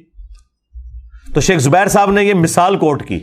اچھا، انہوں نے ایک بڑا اچھا مضمون لکھا ہے، وہ تو میں آپ کو پورا سمجھاؤں تو یہاں 10 گھنٹے چاہیے، 40 صفحوں کا مضمون ہے وہ، مقالات کی پہلی جلد کے اندر۔ اگر کسی کو شوق ہے نا تدلیس کو سمجھنے کا، تو یہ تو میں ابھی صرف ایک جو عام لیول کی چیزیں وہ آپ کو بتا رہا ہوں، وہ آپ پورا مضمون پڑھیں، مقالات کی پہلی جلد۔ شیخ زبیر الرضی صاحب کے جو مختلف مضامین تھے رسالوں میں جو چھپے تھے، وہ بعد میں مقالات کی 6 جلدیں آ چکی ہیں، ان میں پہلی جلد میں یہ 40 صفحوں کا پورا ایک مضمون ہے۔ تو اب اس روایت سے کیسے جان چھڑائیں گے؟ تو شیخ زبیر صاحب کہتے ہیں میرے نزدیک تو یہ روایت اصول محدثین پہ ضعیف ہے، کیونکہ امام مسلم نے لکھا ہے مدلس کی آنے والی روایت سما کی تصریح کے بغیر ضعیف تصور ہوگی، تو اس میں سفیان بن عیینہ مدلس ہے، عن سے روایت کر رہے ہیں، سما کی تصریح ڈھونڈے نہیں ملتی۔ تو اس طرح کی پھکیاں شیخ زبیر صاحب نے اپنے بعض استادوں کو دیں جو اس وقت تھوڑا اس معاملے میں کمزوری دکھاتے تھے، کہ پھر ان روایتوں کو صحیح مانو، تو یا پھر اس اصول کو مانو جو محدثین کے ہاں اسٹیبلش ہے۔ اچھا، تدلیس کے حوالے سے ایک اور بڑی حیران کن مثال ہے، مسند احمد کے اندر حدیث موجود ہے، مشکات المصابی کے اندر بھی موجود ہے، اور امام بخاری نے الادب المفرد کے اندر بھی یہ حدیث نقل کیا۔ اب یہ اصول محدثین پر صرف تدلیس کے ایشو کی وجہ سے ضعیف ہے، کہ نبی صلی اللہ علیہ وآلہ وسلم نے فرمایا جو شخص اپنے جاہلی نسب کے اوپر فخر کرے اسے کہو کہ اپنے باپ کی شرمگاہ کاٹ کے اپنے منہ میں رکھ لے، اور یہ بات کنائے سے نہ کرو، ڈائریکٹ اسے کہو۔ اب یہ اتنی حیا سوز بات رسول اللہ کی زبان پہ نہیں آ سکتی صلی اللہ علیہ وآلہ وسلم۔ اس حدیث کی سند میں حسن بصری مدلس ہے اور عن سے روایت کر رہے ہیں، اور سما کی تصریح نہیں ہے، اگرچہ وہ محدثین جو کہ اس تدلیس سے صرف نظر کرتے ہیں وہ اس حدیث کو صحیح مانتے ہیں، لیکن جب ہم ان پر اعتراض کرتے ہیں کہ اس کا جواب دو، یہ اتنی گستاخانہ بات ہے، تو جواب ان کے پاس کوئی نہیں ہے۔ وہ کہتے ہیں جب اصول پہ ٹھیک ہے تو اب اس کی ہم تعویل کچھ بیان کریں گے، وہ ہوتی کوئی نہیں۔ لیکن ہم لوگ سیف سائڈ پہ ہیں۔ حسن بصری جو خیر التابعین میں سے ہیں، خیر التابعین 4 بندے ہیں ٹاپ آف لسٹ، اویس کرنی، حسن بصری، سعید ابن مسیب، سعید ابن جبیر، یا اس کے بعد محمد بن سیرین کہہ لیں، ان میں سے ایک بندہ ٹاپ پہ، اور یہ وہ تابعی ہے جس سے صحابہ نے حدیثیں روایت کی ہوئی ہیں، یعنی انہوں نے کسی صحابی سے سنی اور کسی اور صحابی نے ان سے سن کے وہ حدیث بیان کی. یہ اتنے جلیل القدر تابعی ہیں, حضرت عمر کے دور کے اندر پیدا ہوئے ہیں, سینئر تابعین میں سے. وہ بھی اگر تدلیس کریں ان کی روایت ریجیکٹڈ ہے کیونکہ قرآن کے خلاف ہے. وَإِنَّكَ لَعَلَىٰ خُلُقٍ عَظِيمٍ, نبی علیہ السلام اخلاق کے بلند ترین درجے کے اوپر فائز ہیں. اور بخاری مسلم میں حدیث ہے, نبی صلی اللہ علیہ وآلہ وسلم میں کنواری لڑکیوں سے زیادہ شرم و حیا تھی. اور نبی علیہ السلام کے چہرہ مبارک کے آثار سے ہم اندازہ لگا لیتے تھے کسی بات کو اگر آپ برا منا جائیں, یعنی آپ اپنے ایکسپریشنز کو چھپا بھی نہیں سکتے تھے. اتنا یعنی نبی علیہ السلام کا جو کریکٹر تھا وہ لوگوں کے سامنے تھا واضح طور پر. تو جس میں کنواری لڑکیوں سے زیادہ شرم و حیا ہو وہ یہ بات کر سکتا ہے جو مسند احمد میں لکھی ہوئی ہے؟ کبھی بھی نہیں کر سکتا.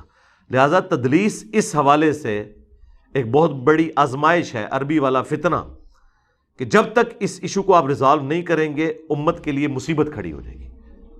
تو یہ چند کریٹیکل مثالوں میں سے ایک ہے جو میں نے کئی ایک لیکچرز کے اندر بیان کی ہیں کہ امام مسلم نے جو یہ رول لکھا کہ مدلس کی عن والی روایت سماع کی تصریح کے بغیر ضعیف تصور ہوگی, اس کے بغیر چارہ ہی کوئی نہیں.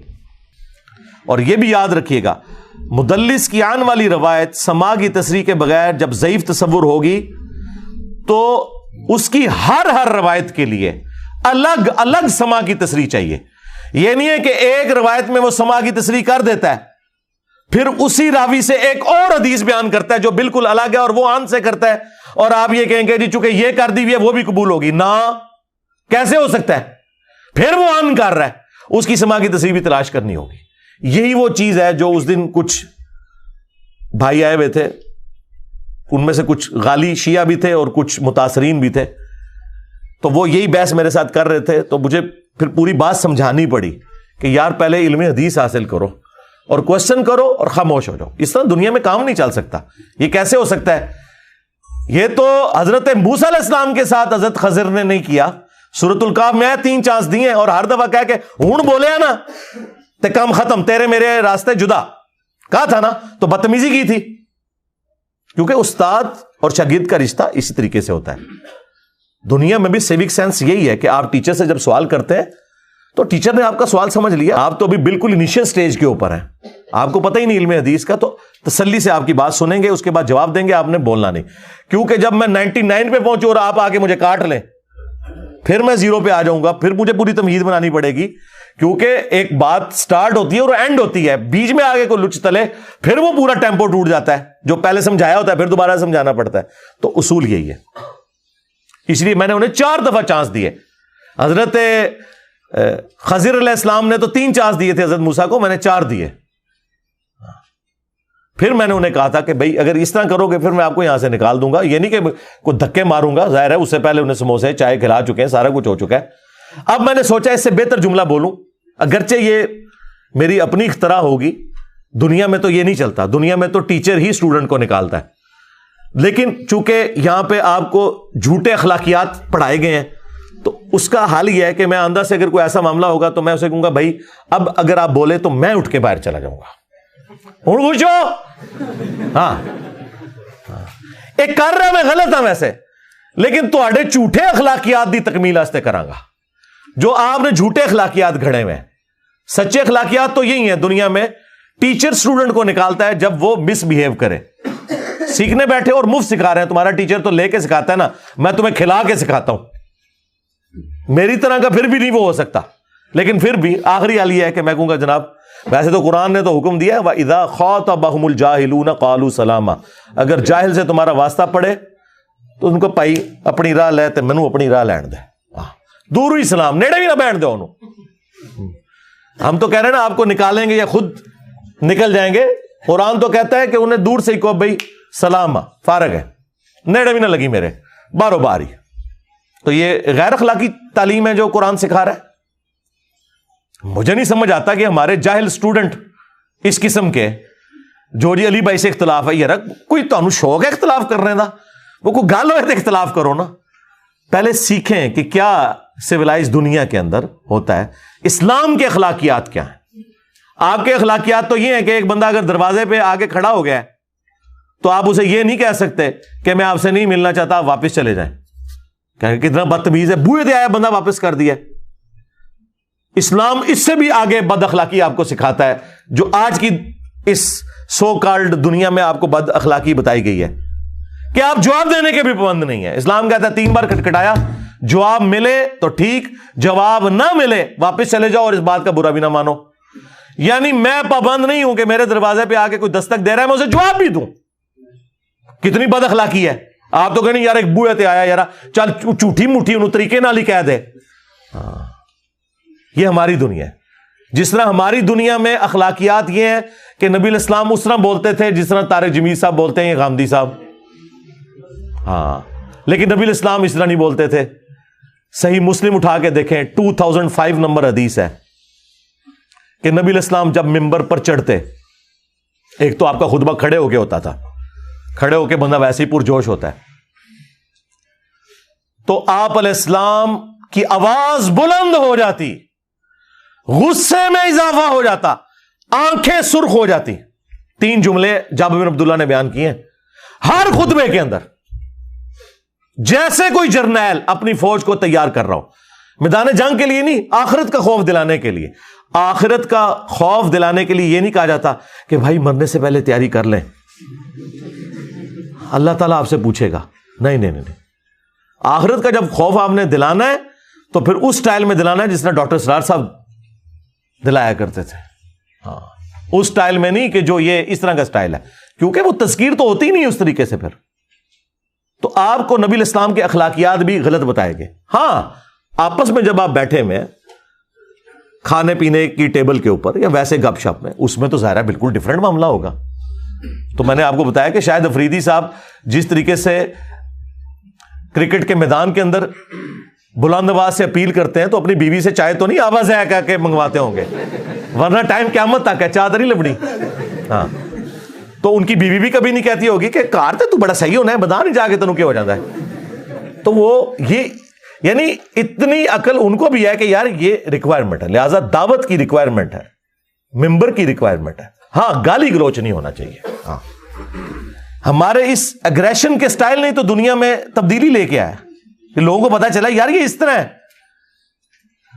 لیکن پھر بھی میرا ایک بہت بڑا دعویٰ ہے، ابھی بھی میں حضرت عمر فاروق رضی اللہ تعالیٰ عنہ کی سختی کا کروڑواں حصہ بھی نہیں ہوں، جن کو رسول اللہ کی صحبت ملی تھی، اس کے باوجود وہ حضور کی موجودگی میں کئی دفعہ کہتے تھے یا رسول اللہ اجازت دیں میں اس کی گردن کاٹ دوں۔ اب یہ بار بار تلوار کو ہاتھ ڈالنا حضور کی موجودگی میں، پھر حضور بعض اوقات منع کرتے تھے اور بعض اوقات نبی علیہ السلام ان کی کوئی اگر صحیح بات ہوتی تھی اسے انڈورس بھی کرتے تھے۔ اس سے بڑھ کر مسلم شریف میں حضرت ابو ہریرہ کی انہوں نے پھینٹی لگا دی تھی ایک حدیث بیان کرنے کے اوپر۔ اگر میں نے آج تک کبھی نہ تلوار سونتی نہ کسی کی پھینٹی لگائی، ٹھیک ہے، اور جو یہ سختی والا یہ بالکل غلط، کوئی سختی، مجھ سے زیادہ نرم ہی کوئی نہیں۔ سرکار آپ کے بزرگ جب بولتے ہیں نا کہتے ہیں سوراں دے سور، کہنا انہاں بڑے دے اخلاص منگو تو بڑے بڑے لوگ ہم گداواں نو خیر پا ہی دیں گے۔ چلو جی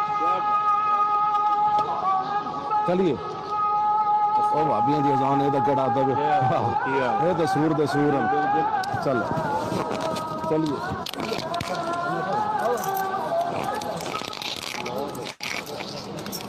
ہاں، آپ کے بزرگ جب بولتے ہیں تو اسام الارمین میں لکھتے ہیں کہ تمام دیوبندی مرتد اور ان کے علماء کے کفر میں شک کرنے والا بھی کافر۔ ہاں جی، آپ کے جب دیوبندی بزرگ المہند لکھتے ہیں تو وہ سیدھا سیدھا فتویٰ لگاتے ہیں۔ احمد بریلوی ان کی جماعت کو کہتے ہیں شیطانی لشکر، جس طرح انبیاء پہ حملہ آور ہوتے تھے یہ علماء دیوبند رضی اللہ عنہم پہ حملہ آور ہوئے۔ تو مجھے بتاؤ میرے جیسا کوئی نرم ہے جسے سب لوگ قادیانی کہیں، کبھی کہیں یہ کافر ہے، کبھی کہیں دجال سے بڑا فتنہ، کبھی گالی گلوچ کریں، اور میں صرف ان سے علمی اختلاف کروں؟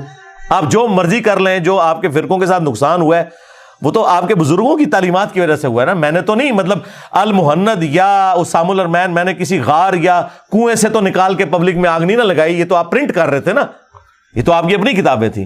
آج آپ انہیں آگ لگا دیں اور اعلان برات کر دیں، میں اپنی ویڈیوز بھی ڈیلیٹ کر دوں گا، لے قیامت تک کے لیے آفر ہے۔ لیکن مننا جے ساڑھے بزرگوں نے غلط کام پایا ہے۔ میں نے نہیں اعلیٰ حضرت سے کہا کہ احکام شریعت میں لکھیں کہ جو وہابی ہیں، دیوبندی، اہل حدیث، شیعہ اور ایون قادیانی کافروں کو بیچ میں ڈال کے کہہ رہے ہیں یہ 1,00,000 دفعہ بھی اللہ کا نام لیں ذبیحہ مردار رہے گا اور یہود و نصارہ کا ذبیحہ جو ہے وہ حلال ہے. یعنی انہوں نے ان کو قادیانیوں کے ساتھ اور یہود و نصارہ سے بھی بدتر کہہ دیا. قادیانیوں کے صف میں تو وہ شمار کر کے گئے ہیں آپ کو. اچھا انہوں نے لگتا ہے اتھو ہی عادت پئی ہے. انہوں نے آلہ حضرت نے قادیانیاں اور کیا بدتر تے منو انہوں نے وہی گال کرنی شروع کر دی تھی. یہ اپنے بزرگوں کو یہ کچھ سیکھا جائے. میرا دعویٰ ہے کہ جن ٹاپکس پہ میں بول رہا ہوں مجھ سے زیادہ نرم بندہ ہی کوئی نہیں ہے پلانٹ ارتھ کے اوپر ان ٹاپکس پہ بولنے والا. کہ اینڈ پہ میں آپ کو کہوں کہ چندے انہیں دو, نمازیں ان کے پیچھے پڑھو, علیحدگی نہیں اختیار کرنی, گالی گلوچ نہیں کرنا, صرف علمی اختلاف کرنا ہے. اور اپنی بھی کوئی چندہ بک نہیں بنائی کہ چلو ان کا چندہ ادھر گھیر کے لے آؤں, نہ ایسا بھی کوئی نہیں ہے. تو ہمسا ہو تو سامنے آئے. تو یہ ساری چیزیں میں اس لیے سمجھا رہا ہوں تاکہ آپ کو اوور آل پوری پکچر کلیئر ہو کہ بڑی ذمہ داری کے ساتھ یہ پلیٹ فارم اپنی دعوت حق جو رسول اللہ کی دعوت حق ہے صلی اللہ علیہ وآلہ وسلم وہ پبلک تک پہنچا رہا ہے. تو یہ جو اصول محدثین ہیں یہ میرے اپنے گھڑے ہوئے نہیں ہیں بلکہ یہ محدثین کے ہاں پائے جاتے ہیں. یہ میں نے کوئی گھر بیٹھ کے نہیں بنا لیے کہ مدلس کی آنے والی روایت سما کی تصریح کے بغیر ضعیف ہوتی ہے. تو وہ جو بھائی آئے تھے ان کو یہی سمجھائی تھی کہ آپ جو ابو داؤد سے روایت پیش کر رہے تھے کہ رکین سے جو ہے وہ سما ثابت ہے شریک القادی کی, تو وہ اس روایت کے لیے ہے. اور وہ بھی اس کے فٹ نوٹ پہ شیخ زبیر صاحب نے لکھا ہے, یہاں پہ بھی ان سے ہے لیکن یہی روایت جو ہے وہ دوسری کتابوں کے اندر سما کی تصریح کے ساتھ ہے, اس لیے میں اسے صحیح قرار دے رہا ہوں. اچھا یہ جو روایت ہے خلیفتین والی کہ میں اپنے بعد 2 خلیفتین چھوڑ کے جا رہا ہوں, قرآن اور اہل البیت, اس سے کوئی یہ نہ سمجھے کہ ہم اس روایت کو اگر ضعیف سمجھتے ہیں تو ہم حدیث ثقلین کو ضعیف سمجھ رہے ہیں. نعوذ باللہ. حدیث ثقلین مسلم شریف میں اوپر تلے 4 ہیں, 6225 سے 6228 تک, اور وہ متواتر احادیث میں سے حدیث ہے. اہل سنت کی کئی کتابوں میں ہے, مسند احمد کے اندر ہے, جامع ترمذی کے اندر ہے, سنن نسائی الکبریٰ میں ہے, المستدرک الحاکم میں ہے, اور سب سے بڑھ کر مسلم شریف میں ہے کہ اے لوگوں آگاہ ہو جاؤ, میں بھی ایک انسان ہوں, قریب ہے کہ اللہ کا قاصد میرے پاس آئے اور میں اس کی دعوت قبول کر لوں. میں اپنے بعد تم میں 2 بھاری چیزیں چھوڑ کے جا رہا ہوں. ان میں سے پہلی چیز اللہ کی کتاب ہے, اس میں ہدایت ہے, اس میں نور ہے. تم اللہ کی کتاب کو پکڑو, اپنا تعلق اس کتاب کے ساتھ مضبوط کرو. اللہ کی کتاب اللہ کی رسی ہے, جو اسے پکڑے گا وہ ہدایت پہ ہوگا, جو چھوڑ دے گا وہ گمراہ ہو جائے گا. زید بن ارقم کہتے ہیں کہ نبی علیہ السلام پھر ترغیب دلاتے رہے کہ اللہ کی کتاب, اللہ کی کتاب. اور دوسری بھاری چیز میرے اہل البیت ہے, میں اپنے اہل البیت کے معاملے میں تمہیں اللہ کا خوف دلاتا ہوں. اور یہ بات آپ نے 3 دفعہ کی. امت بالکل الٹ چلی, نہ قرآن کو پکڑا نہ اہل البیت کو زندہ چھوڑا. حضور کو قبر میں گئے 50 سال ہوئے اور آپ کے خاندان کے لوگوں کو ذبح کر دیا. اللہ کے فضل سے یہ پلیٹ فارم غدیر خم پہ کھڑا ہے. آج تک قرآن کی توحید پکڑی ہوئی ہے, سارے عقائد و نظریات پکڑے ہوئے ہیں, اور 0 ٹالرنس ہے. اہل البیت کے دفاع کے اوپر 0 ٹالرنس ہے. اس زمانے میں اہل البیت کا دفاع تھا کہ ان کے ساتھ ملتے, مخالفین کے خلاف جنگ کرتے. اور آج اہل البیت کا دفاع یہ ہے کہ اہل البیت کے دشمنوں کو بے نقاب کرنا اور ان کے دشمنوں کا دفاع کرنے والوں کی علمی کمزوریاں پبلک کے اوپر ہائی لائٹ کر کے اہل البیت کا صحیح جو مقام ہے لوگوں کے سامنے ظاہر کرنا. تو اللہ کے فضل سے ہم کھڑے میں. تو ان معنوں میں اگر حدیث ثقلین یعنی 2 بھاری چیزیں, ثقلین کہتے ہیں 2 بھاری چیزوں کو, ان معنوں میں اگر کوئی خلیفتین بھی کہتا ہے قرآن کو اور اہل البیت کو تو ہمیں کوئی حرج نہیں ہے. لیکن اگر خلیفتین ان معنوں میں کہہ رہا ہے کہ وصی رسول یا کوئی عقیدہ امامت, تو بالکل فراڈ ہے. اس کی وجہ یہ ہے کہ اگر یہ چیز ہے تو بھائی آپ جن اماموں کو کلیم کر رہے ہو ان اماموں کو تو ہم بھی اپنا امام مانتے ہیں, لیکن ان میں جو آپ کے آخری امام ہیں وہ تو 1200 سال سے غیابت میں گئے ہوئے ہیں, ان سے تو کوئی ہماری کمیونیکیشن بھی نہیں ہو سکتی. تو جو امام 1200 سال سے اپنے ماننے والوں کو گائیڈ لائنز ہی پرووائڈ نہ کر سکے تو وہ امام کیسا نہیں جی, وہ تو اب غیابت میں جب نکلیں گے ہم نے قرآن و سنت سے احکامات لینے ہیں. تو یہی تو آپ کو سمجھا رہے ہیں کہ امام ایکسپرٹس ہوتے تھے. اس کا یہ مطلب نہیں کہ انہوں نے کوئی اپنی طرف سے کوئی ڈیوائن علم آپ کو سکھانا ہے جو موجود نہیں ہے. تو یہ اتنا غلوف کرنا اس معاملے میں, اللہ سے ڈر جائیں. یہ تو مسئلہ حل ہو چکا. آج سے 1200 سال پہلے تو شاید 2 رائے ہوتی, لیکن آج 1200 سال سے سارے لوگ بغیر امام کے بیٹھے ہوئے ہیں. تو اگر اس سے مراد یہ تھا کہ وہ قیامت تک کے لیے خلیفہ ہیں تو کدھر ہیں پھر اس وقت؟ کمیونیکیٹ بھی نہیں کر رہے. ہاں ہم کہتے ہیں نا خلیفہ حضور کا جو ہے نہ حضرت ابوبکر ہے نہ حضرت علی ہے, یہ قرآن ہے. حضرت ابوبکر عمر عثمان و علی یہ نبی الاسلام کے پولیٹیکل خلیفہ ہیں, اس حوالے سے کہ آپ کی مسند پہ آ کے بیٹھے, صحابہ کے اجماع سے ان کو چنا گیا, اور روحانی خلیفہ بھی اس اعتبار سے کہ وہ دین سکھایا کرتے تھے. یہ وصی نہیں ہے کہ نبی الاسلام نے وصیت کی ہو کہ قیامت تک کے لیے اب یہ رہیں گے. ظاہر سب کے سب فوت ہو چکے ہیں. 2 سال کے بعد حضرت ابوبکر فوت ہو گئے, آلموسٹ 2.25 سال کے بعد, اور 12 سال کے بعد حضرت عمر شہید ہو گئے, 25 سال کے بعد سیدنا عثمان شہید ہو گئے, 30 سال کے بعد سیدنا علی شہید ہو گئے, خلافت راشدہ ختم ہو گئی. آج آخری صحابی کو فوت ہوئے بھی آلموسٹ آپ سمجھ لیں 1350 سال ہو چکے ہیں. ابو طفیل عامر بن واثلہ 110 ہجری میں فوت ہوئے, آج 1444 ہجری چل رہا ہے. تو نبی الاسلام اگر فوت شدگان کے حوالے ہمیں کر کے جا رہے تھے تو فائدہ کیا؟ جو نبی الاسلام کا سٹیٹس ہے نا آج کی ڈیٹ میں کہ اللہ کی جنتوں میں جا چکے ہیں, وہی خلفائے راشدین کا ہے. نہ ہم علم جو ہے خلفائے راشدین سے حاصل کر سکتے ہیں نہ نبی الاسلام سے. ہاں ان کی تعلیمات محفوظ ہیں کتابوں کی شکل میں, یہی تو آپ کو بتا رہے ہیں. علماء کا کام یہ ہے کہ وہ آسمان سے نازل کردہ وحی کی تعلیمات پبلک تک پہنچائیں. رہا اجتہاد جدید مسائل میں تو سرکار وہ تو آج سے 100 سال پہلے لوگوں کا اجتہاد بھی آج کے لیے کافی نہیں, 1200 سال تو چھوڑ دیں. وہ ہر زمانے میں قرآن و سنت کی تعلیمات کی روشنی میں جو جدید مسائل آئیں گے اس کے اوپر اجتہاد کریں. وہ تو کوئی ایسی چیز نہیں ہے جس کے اوپر کوئی ایک دوسرے کے خلاف مصیبت کھڑی کرے. بیسک چیز تو اصولی جو ہے وہ تو عقائد ہے. تو کوئی یہ نہ سمجھے کہ ہم معاذ اللہ کوئی اس حوالے سے, بلکہ مجھے تو کسی سرٹیفکیٹ لینے کی ضرورت ہی نہیں ہے جتنا ہم نے اہل البیت کا دفاع کیا اللہ کے فضل سے. اور ہمیں اب کوئی کسی حوالے سے بھی کسی کو کلیریفیکیشن دینے کی ضرورت نہیں ہے. یہ نہیں ہے کہ اب کوئی چوہے چھوڑتا ہے اور اب ہر چوہے کے اوپر جواب دیتے رہے. یار اس طرح پچھلے 100 سالوں میں 60,000 کتابیں نبی اسلام کے خلاف لکھی گئی ہیں, تو مسلمانوں نے 60,000 کتابیں تو جواب میں نہیں لکھی ہیں. اصولی مقدمہ بیان کرنا ہوتا ہے, دیٹس آل. جب ایک بندے کا کریکٹر آپ کے سامنے آ گیا, اس کے عقائد و نظریات سامنے آ گئے, اب اس کے ساتھ کوئی منسوب کوئی چیزیں بیان کرتا ہے تو وہ اس کا وبال آپ انہی پہ ہی ڈالیں. وہ ایسے ہوتا نہیں ہے.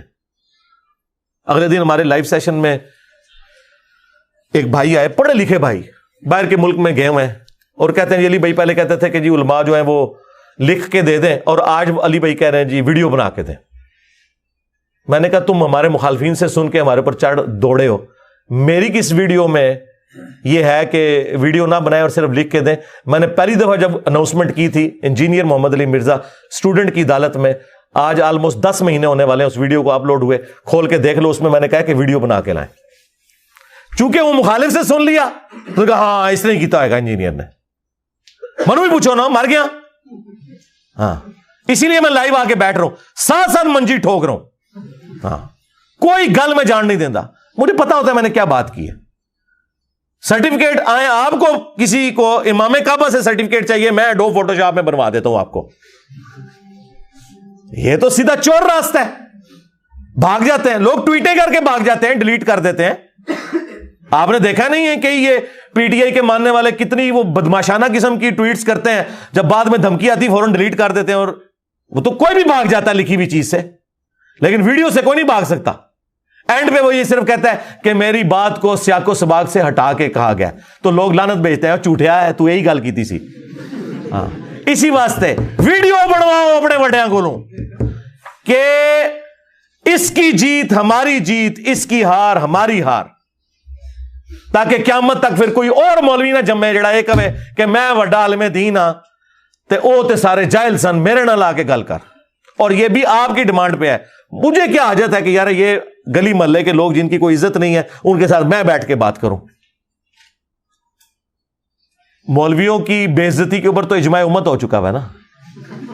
ہاں بالکل, ہر فرقہ دوسرے کے مولویوں کے بارے میں کیا کہتا ہے, اوور آل اس کمیونٹی کے بارے میں کیا سمجھتا ہے. تو مجھے ضرورت ہے ان کے ساتھ بیٹھنے کی. اور دوسرا شکر کرو میں تمہارے قابو آیا ہوں. تم کہتے ہو کہ ایک دفعہ سامنے بٹھا دو, تو شکر کرو میں قابو آیا ہوں. میں نے تو آپ لوگوں کے سامنے یہ بات کر دی ہوئی ہے کہ ویڈیو بناؤ لیکن یہ جملہ بولیں کہ اس کی جیت ہماری جیت, اس کی ہار ہماری ہار. ہاں تاکہ کوئی کل کو کلیم نہ کرے تم تو لاکھوں میں ہو, میں کس کس کے ساتھ بات کروں گا. مجھے تو عمر نو بھی مل جائے تو تب بھی میں یہ سارا کام نہیں کر سکتا. ایک کو مٹی پلیت کروں گا, دوسرا نکل آئے گا انہوں تو پتہ ہی کچھ نہیں سی, میرے نال گل کر. سمجھ آئی؟ اور پھر سب سے بڑی بات, ہمارے صحابہ کرام پہ جب برا وقت آیا تو ہمارے نبی جو کہ لیڈر تھے انہوں نے فرنٹ سے نہیں لیڈ کیا. غزوہ حنین کے موقع پر بخاری مسلم میں ہے 12,000 کا لشکر حضور کو چھوڑ گیا, صرف 80 بندے حضور کے ساتھ تھے اور نبی علیہ السلام اکیلے آگے بڑھے رئیس پڑھتے ہوئے انا النبی لا کذب انا ابن عبد المطلب, میں نبی ہوں اس میں کوئی شک کی بات نہیں ہے, میں عبد المطلب کا بیٹا ہوں. تو بڑھو نا تم بھی, میں ہوں مفتی منیب سب سے بڑا بریلویوں کا عالم, اس میں کوئی شک نہیں کہ بریلویت حق پہ ہے. انجینئر بات کر, ہاں میں ہوں مفتی تقی عثمانی سب سے بڑا دیوبندی, انجینئر بات کر. میں ہوں ساجد میر سب سے بڑا وہابی, انجینئر بات کر. جی 10 لاکھ دیں گے, او 20 لاکھ لے لو, حلال دی کمائی دا چندیاں دا آرام دا بٹوریا ہے نہیں. 20 لاکھ لے لو, لے اپنا بڑا پروڈیوس کرو, سامنے بٹھاؤ, پتہ لگ جائے جس کو آپ نے بڑا بنایا وہ اس قابل نہیں کہ اپنے عقیدوں کا دفاع کر سکے. اور عقیدے بھی یہ یاد رکھیے گا, یہ جب بات ہوگی تو عقیدے صرف ایک فرقے کے نہیں ڈسکس ہوں گے, ہاں یہ تینوں ایک تسبیح میں پروئے ہوئے ہیں. ہمارے مطالبات آپ کے سامنے ہیں. ہم آپ کو بارہا یہ کہہ چکے ہیں کہ اہل حدیث دیوبندی اور بریلوی اتحاد ایک تسبیح کی طرح ہو چکا ہے, ایک قوت اور طاقت بن چکا ہے. ہاں, اور اس سے بڑھ کر عقیدہ بنیادی کیا ہے؟ توحید, اس کے بعد ختم نبوت, اور پھر عقیدہ آخرت. ختم نبوت پہ جب ایک وابی میرے سامنے آ کے بیٹھے گا نا ساجد میر, تو میں انہوں کہاں گا میر صاحب دسو چشتی رسول اللہ دے بارے تو کیا خیال ہے؟ ہاں, تاکہ جدو اتھوں نکلے نا تو پہلے بریلوی تیری منجی ٹھوکن, تے جے تو کمیں جائز ہے تے وابی تیری منجی ٹھوکن. ہن منو تسی دسو, اگر کسی تھوڑی جی بھی عقل ہے, کسی دی جرت ہے کہ سامنے آ کے بیٹھ کے گل کرے ختم نبوت ہوتے, وابی کیا سمجھتے ہیں میں نے ان کا مامون سے صرف ڈسکس کرنا ہے؟ نا, مامون کا نمبر ہی آخری ہے, ہاں وہ آخری نمبر ہے. وہ کہتے ہیں حضرت ابو بکر سے لے کر حضرت معاویہ تک انہوں نے پتا ہے آخری نمبر ہے. ہاں, واشی تو بھی تھلے لے گئے نے, آخری نمبر دی گل آخری چ ہوئے گی. پہلے گل ہوئے گی ختم نبوت ہوتے کہ بول اشرف رسول اللہ دے ہوتے, جے بولیں گا تو میں اور کیا کرنا ہے, لڈیاں نہیں پاڑی ہیں تو اور کیا کرنا ہے. ہاں, تو بریلوی کیا سمجھتے ہیں کہ ان سے میں صرف چشتی رسول اللہ پہ بات کروں گا, اشعری رسول اللہ پہ بھی بات کروں گا, ہاں, اور میں وابیوں کی عبارتوں کے بارے میں بات کروں گا, تاکہ ایڈی تسبیح نا وڈ کے, ویسے تو بابا جی وڈ گئے نے سورہ نے سور کہہ کے. آپ کبھی اکیلے بیٹھ کے سوچیں کہ اس طرح کی صورتحال میں کسی کی جرت ہے کہ سامنے بیٹھ جائے؟ بس یہ صرف ویلاگ بنانے ہیں اور اس پہ ننگی عورتوں کے اشتہار چلا کے تو پیسہ کما رہے ہیں. یہ سارے کما رہے ہیں, وہ گلے پھاڑنے والا بھی کما رہا ہے, باقی ویڈیوز اس کی کوئی نہیں دیکھتا, میری تصویر لگا کے. تو یہ پیچھے مقصد ان کا یہ ہے, اور یہ میں آپ کو بار بار اس لیے کلیئر کر رہا ہوں کہ ایک دفعہ آپ لوگ دھوکے میں آ چکے ہیں. حضرت علی نے تحکیم کے مسئلے پہ آخری درجے میں اپنے فوجیوں کو سمجھایا تھا کہ یہ فراڈ کر رہے ہیں جو انہوں نے قرآن نیزوں پہ اٹھائے ہوئے ہیں, یہ مسئلہ کچھ اور ہے, یہ جنگ ہار چکے ہوئے ہیں. لیکن وہ فوجی بات نہیں مان رہے تھے, وہ خارجی ہو گئے, اور اس کی وجہ سے ایک بالکل جیتی ہوئی جنگ جو ہے وہ عین موقع پہ آ کے ختم ہو گئی, اور وہ تحکیم والا مسئلہ بیچ میں سے نکلا. مومن ایک سوراخ سے دوسری بار نہیں ڈسا جاتا. ہاں, علی ابن ابی طالب کے ساتھیوں نے جو کچھ ان کے ساتھ کیا یا ہو گیا وہ دوبارہ نہیں ہسٹری ریپیٹ ہوگی. میں ساتھ ساتھ آپ کو کلیئر کر رہا ہوں کہ زیرو ٹالرنس ہے. ہاں, ہم میں شرافت تو حضرت علی والی ہے, لیکن چلاکی اور ہوشیاری بنو امیہ سے بھی زیادہ ہے, یہ ذہن میں رکھیے گا. لیکن یہ چلاکی صرف اپنے ڈیفنس کے لیے, نقصان نہیں پہنچائیں گے. ورنہ یقین کریں جس طرح یہ میرے چھوٹے چھوٹے کلپ کاٹتے ہیں نا, میں اگر ان کے کلپ کاٹوں نا تو جتنی میری ذہانت ہے نا ان کی لائف ونریبل کر دوں. لیکن ہمیں اللہ کا خوف آتا ہے. آج تک آپ نے دیکھا کہ میں نے کسی کا ایک کلپ یا ہمارے کسی اسٹوڈنٹ نے کبھی کسی کا آؤٹ آف کانٹیکسٹ کلپ کاٹ کے تو اسے ونریبل کیا ہو؟ کوئی ایک بتا دو. یہ ہے تربیت. ہاں, تو تمہارے 1000 سال کے جو فرقے ہیں نا, انہوں نے یہ پروڈکشن دی ہے کہ یہ جھوٹا کام کرتے ہیں, جھوٹے الزامات لگاتے ہیں, اور ہمارے اسٹوڈنٹس لاکھوں کی تعداد میں ایک بندہ بھی ایسا نہیں جو یہ حرکت کرے. اسی سے فیصلہ کر لو کہ کون جو ہے وہ اللہ اور اس کے رسول کی بات کر رہا ہے عز و جل و صلی اللہ علیہ وآلہ وسلم, اور کون اپنے بزرگ بابوں کو لے کے چل رہا ہے. بالکل صورتحال کلیئر ہے. تو اس لیے میں وقتاً فوقتاً بتاتا رہتا ہوں تاکہ آپ کو یہ سچویشن کلیئر ہو. ساتھ ساتھ ایک ایک چیز کلیئر کروں گا. اللہ کے فضل سے. ہمارے بارے میں پوچھنا ہے ہم سے آ کے پوچھو. کسی دوسرے کو رائٹ نہیں کہ میرے بارے میں کوئی کامنٹس کرے گا اور وہ پھر باقی لوگ اس کے پیچھے چل پڑیں گے. میں زندہ ہوں, مجھ سے آگے پوچھو کہ ہاں یہ ایسا ہے. دیکھیں وہ TLP والے بھائی آئے ادھر, انہوں نے ویڈیو کے سٹارٹ میں بھی مجھے کہا جہلمی جہنمی. یہ کون سن سکتا ہے؟ ادھر جتنے بیٹھے تھے انہوں نے بھی سنا, میں نے بھی سنا. میں نے مسکرا کے ایک ایک بات کا جواب دیا.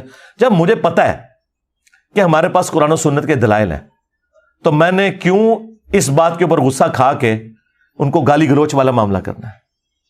لیکن اگر وہ یہ کام کرتے ہیں کہ یہ جیل میں جہنمی کہہ کے جو سوال پوچھ رہے ہیں, سوال کرتے ہی جواب مجھے دینے نہ دیتے اور اگلی بات میرے اوپر کر دیتے, تو انہیں بھی میں نے یہ کہنا تھا بھائی نکلو ادھر سے, تم سیکھنے نہیں آئے ہو, شرارت کرنا آئے ہو. قرآن میں ہے وَإِذَا خَاطَبَهُمُ الْجَاهِلُونَ قَالُوا سَلَامًا. سوال کرو, اس کے بعد تسلی سے جواب سنو.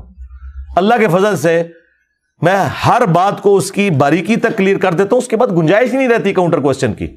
لیکن بیچ میں ٹیمپو نہ توڑا جائے. ہاں اس طرح نہیں ہوتا. اگر بات مختصر کرنے سے بات سمجھ آتی ہوتی نا تو قرآن ایک صفحے پہ ہوتا. یہ اتنی موٹی کتاب کیوں ہے؟ اللہ کو بھی بات سمجھانے کے لیے اتنی موٹی کتاب نازل کرنی پڑی ہے.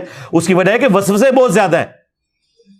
ایک بات کلیئر کرو دوسری نکل آتی ہے, اس لیے پورا مقدمہ سمجھنا ہوتا ہے. تو یہ ساری کی ساری گفتگو میں نے اس حوالے سے کی, آپ کو تھوڑا بہت علم حدیث کے حوالے سے شغف بھی ہو. اینڈ پہ میں دوبارہ آپ سے کہوں گا کہ صحیح مسلم کا مقدمہ ایک لیکچر میرا, دوسرا انٹروڈکشن آف حدیث, تیسرا انٹروڈکشن آف مشکات المصابی, یہ آپ ضرور سنیں تاکہ آپ کے سارے وسوسے سیٹل ہو جائیں اور آپ کو یہ پورا مقدمہ سمجھ آ جائے. ہمارا اصول قرآن و سنت کی روشنی میں فائنلی یہ ہے کہ جو احادیث قرآن بخاری مسلم میں فٹ ان بیٹھتی ہیں, میں کوشش کرتا ہوں کہ ان احادیث کے حوالے سے ان علماء کی تحکیم کے اوپر اعتبار کروں جو ان حدیثوں کو صحیح کہتے ہیں, اور جو قرآن بخاری مسلم سے احادیث ٹکرا رہی ہوتی ہیں ان احادیث کے بارے میں میرا موقف یہ ہوتا ہے کہ میں ان محدثین کے اوپر اعتبار کروں جو ان روایات کا سکم بیان کر کے انہیں ضعیف کہتے ہیں. رہ گیا ہمارا کربلا والا ریسرچ پیپر, اس میں نے وہ تمام حدیثیں جمع کر دی ہیں جن احادیث کے اوپر محدثین نے صحت کا حکم لگایا تھا, خواہ دوسرے محدثین ان سے اختلاف کرتے ہوں. کئی حدیثیں اس میں ایسی ہیں جس میں البانی صاحب ان روایتوں کو صحیح کہتے ہیں, شیخ زبیر صاحب ضعیف کہتے ہیں. کئی روایتوں کو شیخ زبیر صاحب صحیح کہتے ہیں, البانی صاحب ضعیف کہتے ہیں. جس کا اعتماد جس محدث کے اوپر ہے وہ اس پہ رکھتا ہوا اپنا اپنا حصہ اس میں سے نکال لے. میرا یہ چیلنج ہے کہ میرے کربلا والے ریسرچ پیپر میں ایک حدیث بھی ایسی نہیں ہے جس پہ کسی محدث نے صحت کا حکم نہ لگایا ہو. یہ ذہن میں رکھیے گا. اس میں بھی تدلیس والی روایتیں ہیں, لیکن جن کے نزدیک وہ والی تدلیس حکم نہیں ہے ان کے نزدیک وہ حدیثیں صحیح ہیں. تو میں اس ریسرچ پیپر سے اس کو نہیں نکال سکتا تھا کیونکہ وہ میرے پاس ہتھیار ہے. اب اگر وہابی کہیں گے کہ ہم البانی کی تحقیق کو مانتے ہیں اور روایت ایسی ہے جس میں تدلیس کا ایشو ہے لیکن البانی صاحب اس تدلیس سے صرف نظر کرتے ہیں, تو میں وہابیوں کو وہ نہیں پیش کروں گا, یا بجائے اس کے میں اور روایت پیش کروں جس کے اندر وہ کیڑا نکال دیں. تو بہتر یہ ہے کہ میں تمہیں تمہارے گھر کی خبر دوں. اور یہ بات میں نے شروع سے ڈکلیئر کی ہے کیونکہ بعض لوگوں نے اس پہ بھی اعتراض کیا کہ جی یہ انجینئر صاحب نے یہ کر دیا ہے, ہم سے سیکھ کے ہم پہ اعتراض کر رہے ہیں. وہ میں نے خود بتایا ہوا ہے کہ یہ ہے. کل کو آپ کہیں گے قرآن میں شیطان کا نام کیوں لکھا ہوا ہے, وہ اللہ نے کلیئر کیا اس لیے کہ شیطان کی چالوں سے بچایا جائے. اس لیے نہیں ہے کہ اس بابرکت کتاب میں اس منحوس کا نام ڈال کے کوئی برکت داخل کرنی تھی اس کے اندر, یہ نہیں ہے. تو یہ ذرا سمجھا کرے پورے مقدمے کو, اس لیے میں یہ ساری چیزیں ساتھ ساتھ کلیئر کرتا رہتا ہوں. صلو علی محمد وآل محمد, اللہم صلی علی محمد وعلی آل محمد واصحاب محمد وازواج محمد اجمعین الی یوم الدین, آمین.